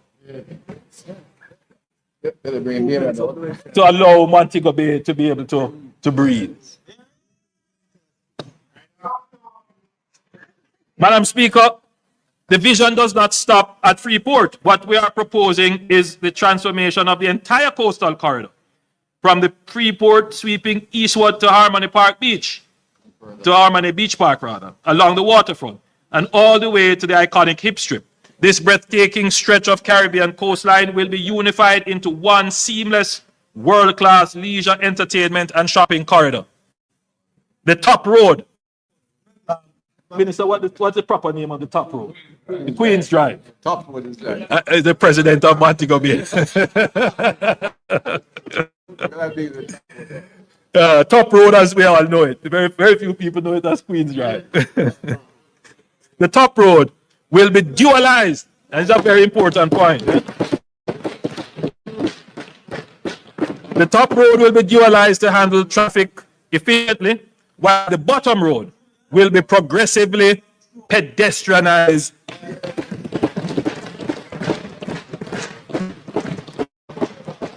As well as the Hip Strip itself.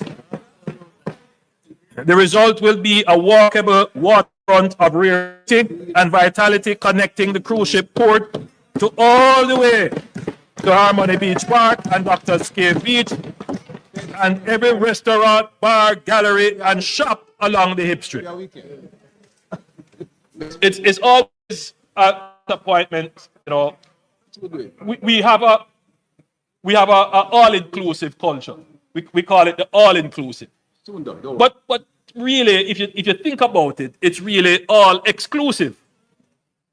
Right? If it were truly all-inclusive, you would come to your hotel and you would be able to walk outside, go on the trip, go to the market, sit down in a restaurant. You would be able to move around the city. And that's what we when we talk about transforming tourism, that's what we really have to do. Right? We have to do that. So we're going to use the opportunity of Hurricane Melissa to just deal with these matters once and for all. Nara will deal with them once and for all. Madam Speaker, we are also examining ways to enhance the elegant corridor between Sangster International Airport and the Montego Bay Convention Center. You know, it's called the elegant corridor. I must tell you, it still has some elegance to it, but it needs a refresh. Yes, it needs a refresh. So we're going to be examining ways to do that. One of the big challenges with the elegant corridor, the Minister of Tourism will tell you, and I'm saying this for the hearing of those persons who operate hotels along the corridor, is the noise pollution. You see, Madam Speaker, when the North Coast Highway was being developed, that section was technically supposed to be a boulevard. Right? So, you know, in designing cities and towns, you know, streets lead on to boulevards. So streets empty traffic onto boulevards and boulevards carry them onto highways. But what has happened is that this road is neither a boulevard or street, or it's playing all these roles. And it is carrying heavy traffic like a highway, but people have to exit to go into the hotels or go into the business places. Worst of all, and what really sometimes I'm very distressed when I see it, the hop, skip, and jump of workers trying to move across the road to get to the hotel. It doesn't make sense. So that entire elegant corridor has to be redefined and re-engineered to deal with soundproofing by building natural sound barriers, grade separation and tunneling so that you can move across, and building, because there is enough space in several areas to also build a kind of local road that connects all the hotels. Then you go under or over and you're onto golf course or to really make the tourism product more seamless and of greater value, greater.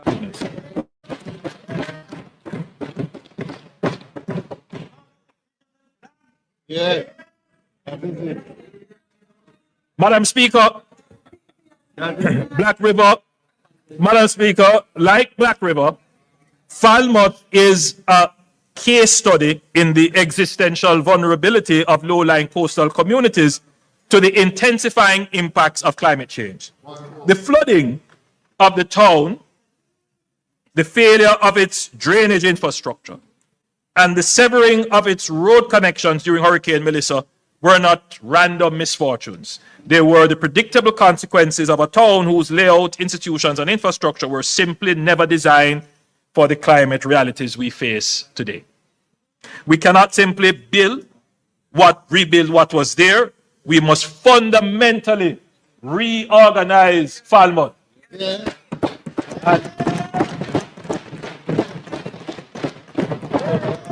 I see, Madam Speaker, big smile on the Member of Parliament for North Trelawney, who, unlike most MPs, she actually lives in her constituency and lived in the town of Falmouth. All right, member from Southwest St. Catherine. The drag line, who else lives in their constituency? Good. Good, Rose, good. The drag line, I know where you live. the drag line, which is the critical drainage canal running east to west through the town, provides a natural organizing boundary. It is both the town's most important piece of infrastructure, and as Melissa demonstrated, it is the most neglected. Major infrastructure works will be undertaken to clean it and progressively modernize it into a functional water feature that both protects the town and enhances the remarkable Georgian character. Again, this will be a project on and off. But more than that, the drag line will serve as a boundary between two distinct and complementary zones of reimagined Falmouth. North of the drag line, closer to the sea, the focus will be on what the waterfront does best: tourism, heritage, recreation, and coastal protection. The magnificent Georgian Historic Core, the Albert George Market, the Falmouth Courthouse, the Tharp House Complex, the churches, and the Baptist Manse will all be preserved as far as possible. The cruise port and the waterfront will be enhanced and activated as world-class visitor experience. South of the dragline, we will build the resilient civic backbone that Falmouth has never had. The hospital will be relocated inland. It's a very important point, members. Madam Member of Parliament, we will be relocating the Falmouth Hospital inland. We have identified somewhere. We'll make that known as soon as we have finalized the land. And this will be away from the flood zone with direct access to the North Coast Highway so that it remains fully operational precisely when it is needed most. Madam Speaker, during the pandemic, I flew to the hospital again. And I want to commend all the hospital workers, but I wanted to commend the Falmouth workers in particular as I visited them. Very difficult circumstances, but like everywhere else, they were there doing their service. A new urban center will be built to modern standards of climate resilience and will consolidate critical public services and give people of Trelawney the standard of public facilities they deserve. Further south, and I want Minister Grange to pay attention to this one.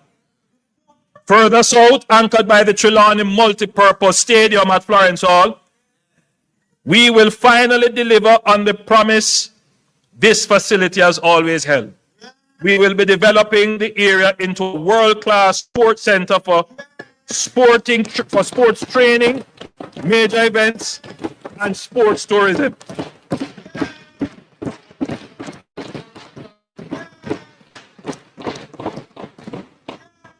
While building around it vibrant housing and a commercial nucleus that brings permanent economic life to this corridor.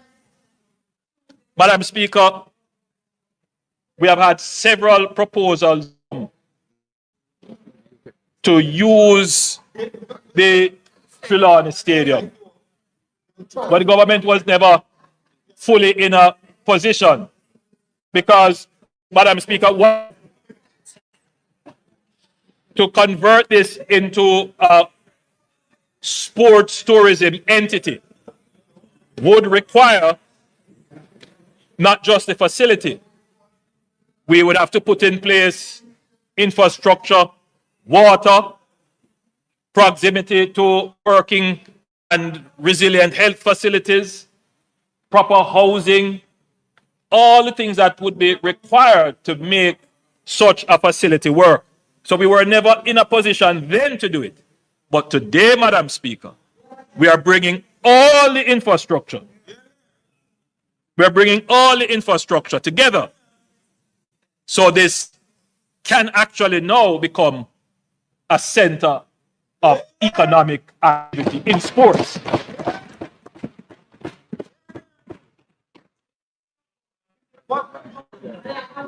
The Minister of Tourism sent me a note to say that I forgot to mention the upgrade of the Montego Bay Convention Center. Yes, under these projects, the Montego Bay Convention Center will be upgraded in addition to the re-engineering of the elegant corridor. Madam Speaker, I now move to the northeastern section of the island.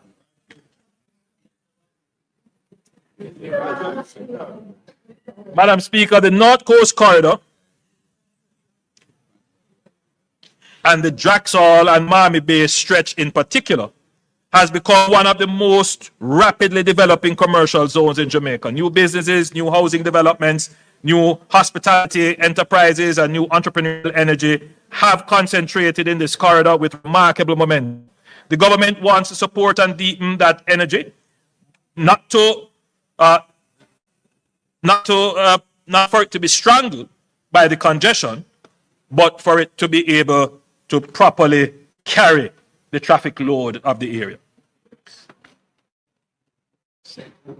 On major event weekends, traffic snarl from miles from St. Anne into neighboring Trelawney. The North Coast Highway capacity has been exceeded by the very growth it helped generate.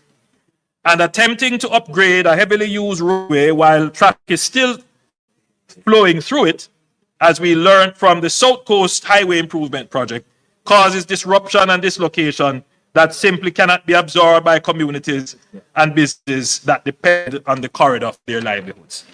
The solution is to build the alternative first. Detailed feasibility studies are being completed for the North-South Highway Extension Project. The proposed extension consists of 2 segments branching from a new grade separated interchange near Marbay, westward to Discovery Bay in St. Anne, and eastward to Tower Isle in St. Mary.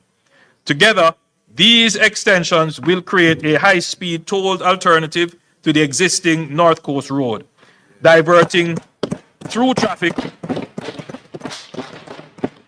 away from the congested commercial corridor, reducing journey times dramatically and unlocking the tourism and investment potential of the wider North Coast and St. Mary to the western parishes. Once the North-South Highway extension is sufficiently advanced, the North Coast Highway Improvement Project will follow, upgrading the existing alignment from Montego Bay to Dragall, including the dualization of key sections where traffic volumes and safety demands require it. The Draxall corridor is not a problem to be managed. It is a success story to be expanded.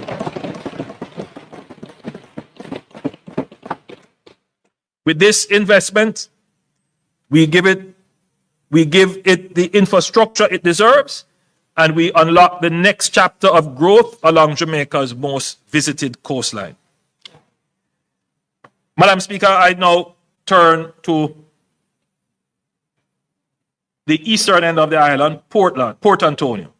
Port Antonio is unlike anywhere else in Jamaica. It is the birthplace of Caribbean tourism, the town that first showed the world what Jamaica could be, drawing Hollywood legends, royalty, and the world's most discerning travelers to its twin harbors and extraordinary natural setting.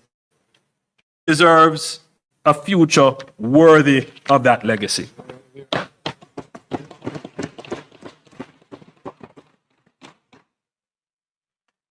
As I have reported to this Honorable House on previous occasions, the Port Authority of Jamaica, working with international consultants, town residents, elected officials, and government agencies, developed a master plan for Port Antonio built around a clear and compelling vision.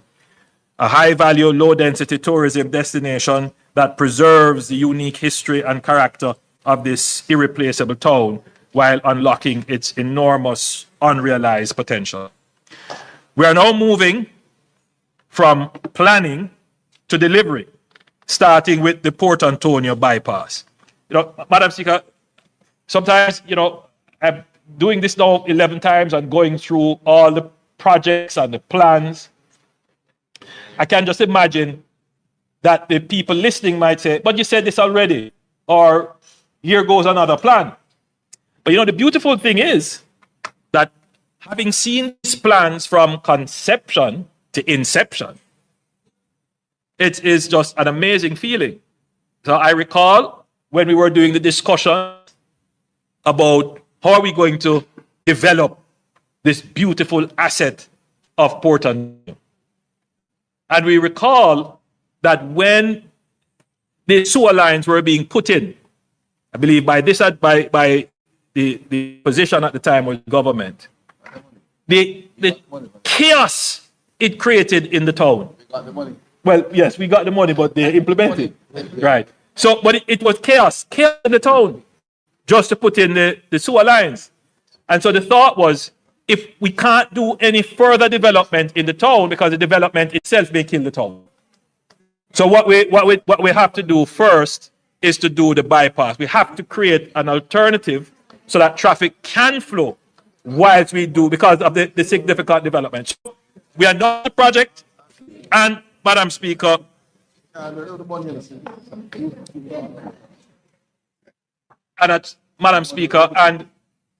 I'm now pleased to say that the project, man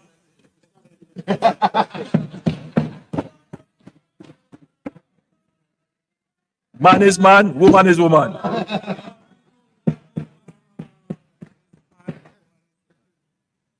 Mr. Speaker, I'm pleased to say that this project has started.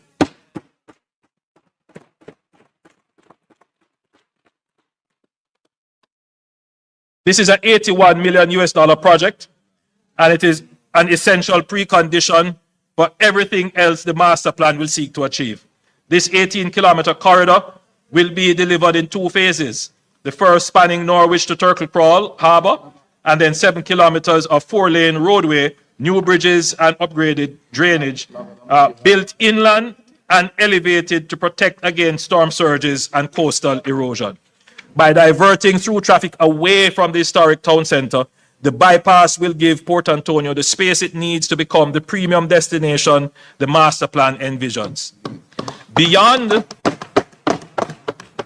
relieving congestion, the bypass will open new corridors for housing, commerce, and economic activity. And as I've said, works has already begun.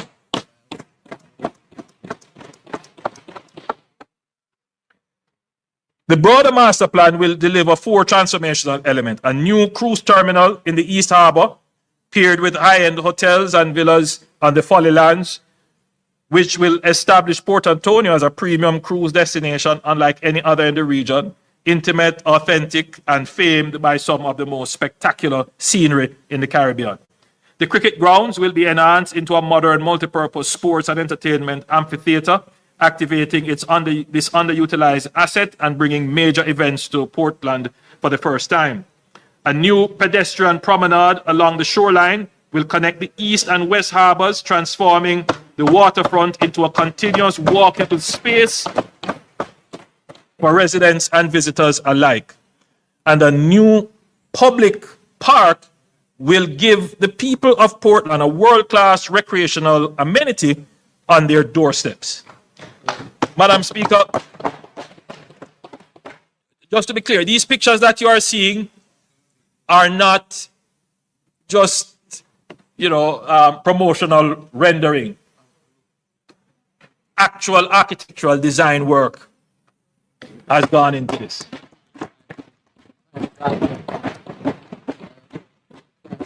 All right. Complementing all of this, Madam Speaker, is the Boundbrook Urban Center. So you hear me talk about we're going to build our urban center. We are building urban centers. The Boundbrook Urban Center is approximately 40% complete. Like the Morant Bay Urban Center, Boundbrook will be an integrated commercial hub combining public and private services seamlessly in one location. Madam Speaker, the development, the new port, and I want this is the Morant Bay Urban Center. Well, the bypass starts there. So it connects there. So, Madam Speaker, the development of a new port in St. Thomas has been discussed for some time. The original intent was to develop an aggregate port to serve the growing demand for construction materials in regional markets such as Guyana and Suriname.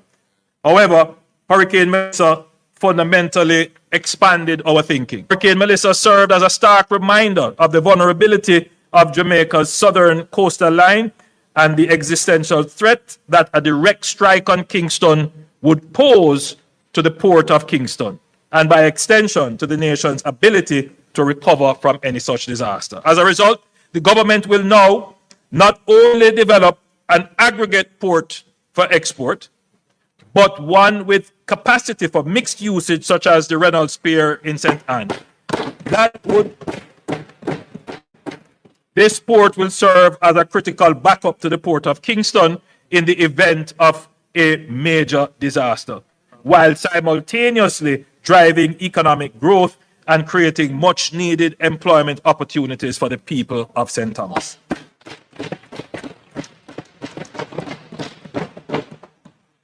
Subject to more detailed feasibility studies, the Port Authority has identified a site near Yala, St. Thomas, that benefits from adequate coastal depth and vessel berthing Proximity to establish quarry operations and road access via the newly completed highway.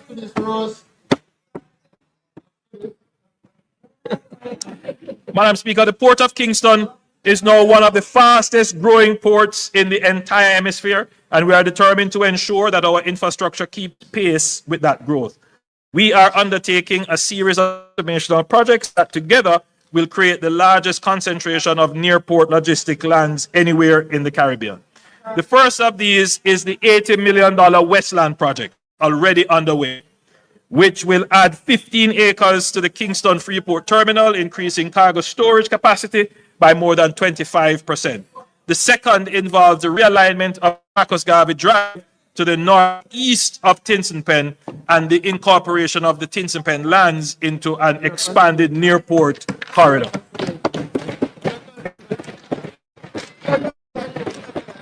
No, it's our constituency. A portion of these lands is already being actively utilized for automobile logistics, a clear signal of Kingston's emergence as a regional hub in a dynamic sector and a preview of the far greater potential that lies ahead. Madam Speaker, inadequate drainage infrastructure along this corridor has resulted in disruption of operations from even moderate rainfall. The National Works Agency, in collaboration with local and international consultants, has completed comprehensive studies for a drainage system designed to efficiently convey stormwater to Hunts Bay. We will move decisively under NARA to finalize the designs and implement this solution. The truth is, Mr. Speaker, we can't expand the port without doing this drainage project. Madam Speaker, speaking of drainage, the Kingston metropolitan area is urgently in need of serious work on its most critical drainage infrastructure. That is the Sandy Gully, which is the city's main defense against flooding. This was built some, 70 years ago? Almost 60 years ago? More than 60 years ago. So, and it really has not had a major overall.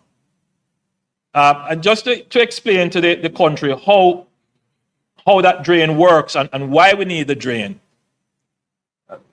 If there is a weather system that is coming off the Kingston Harbor and it is going across Kingston, it is going to meet the hills of St. Andrew. And what that will do as the precipitation moves against the hills is that all of that will fall as rain. It will come down the hill, and if it doesn't get into the Sandy Gully and go into the sea, it will flood the Kingston Plain. And so that's why it was built like that. So it actually takes the water coming off the hills for any heavy precipitation. But the gully as it is, because the inverts and the other infrastructure that support it, they are aged. And so they are falling apart. So under NARA, yes, thankfully, the gully was not damaged. The Sandy Gully was not damaged by Melissa. But because we have a resilience mandate, we know that this is a key piece of infrastructure that is needed for Jamaica's resilience. And therefore, the reconstruction of the Sandy Gully will be a major project under NARA.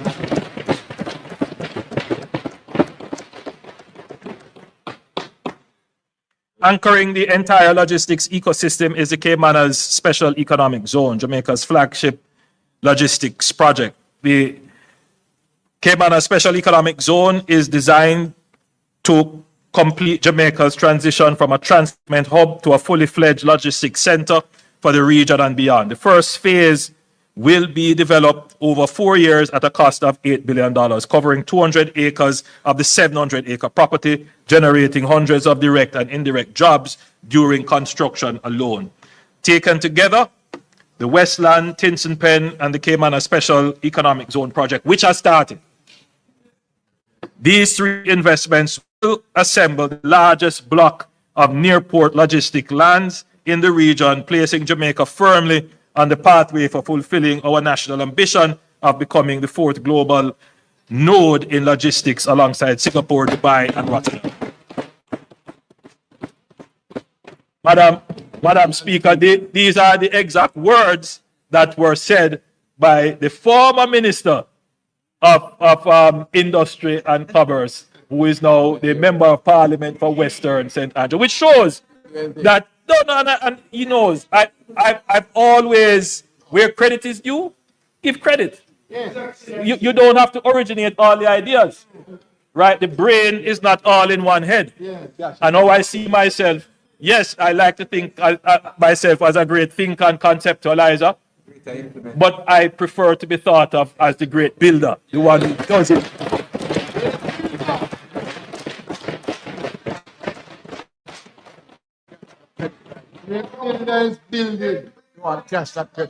Madam Speaker, when major disaster strikes, the ability of the state to function, to coordinate, to communicate, to make decisions, to serve the people depends on having facilities that can withstand the impact and continue operating in its aftermath. Hurricane Melissa exposed the vulnerability of the government itself. Jamaica currently houses its ministries and departments and agencies in a patchwork of aging, scattered buildings, many of them structurally inadequate, poorly connected to each other, and wholly unprepared for the demands that a major disaster places on government operations. Madam Speaker, the government will advance the development of the government campus at National Hero Circle as a national priority. The vision brings together Jamaica's Houses of Parliament, key ministries and agencies into a single purpose-built campus. In the post-military context, the government campus is more than a statement of national pride. It is a strategic investment in the continuity of government. Madam Speaker, this Parliament could never have withstood Hurricane Melissa, or even a slightly lower hurricane. And I think it is now a moot point, Mr. Speaker. I think every member of Parliament here serving in this building would have to agree. The building has served us well, put it that way. But it really cannot carry us much further. Right time. Right time. Madam Speaker, resilience is not only our road and bridges. Resilience must also include our health facilities. Kingston Public Hospital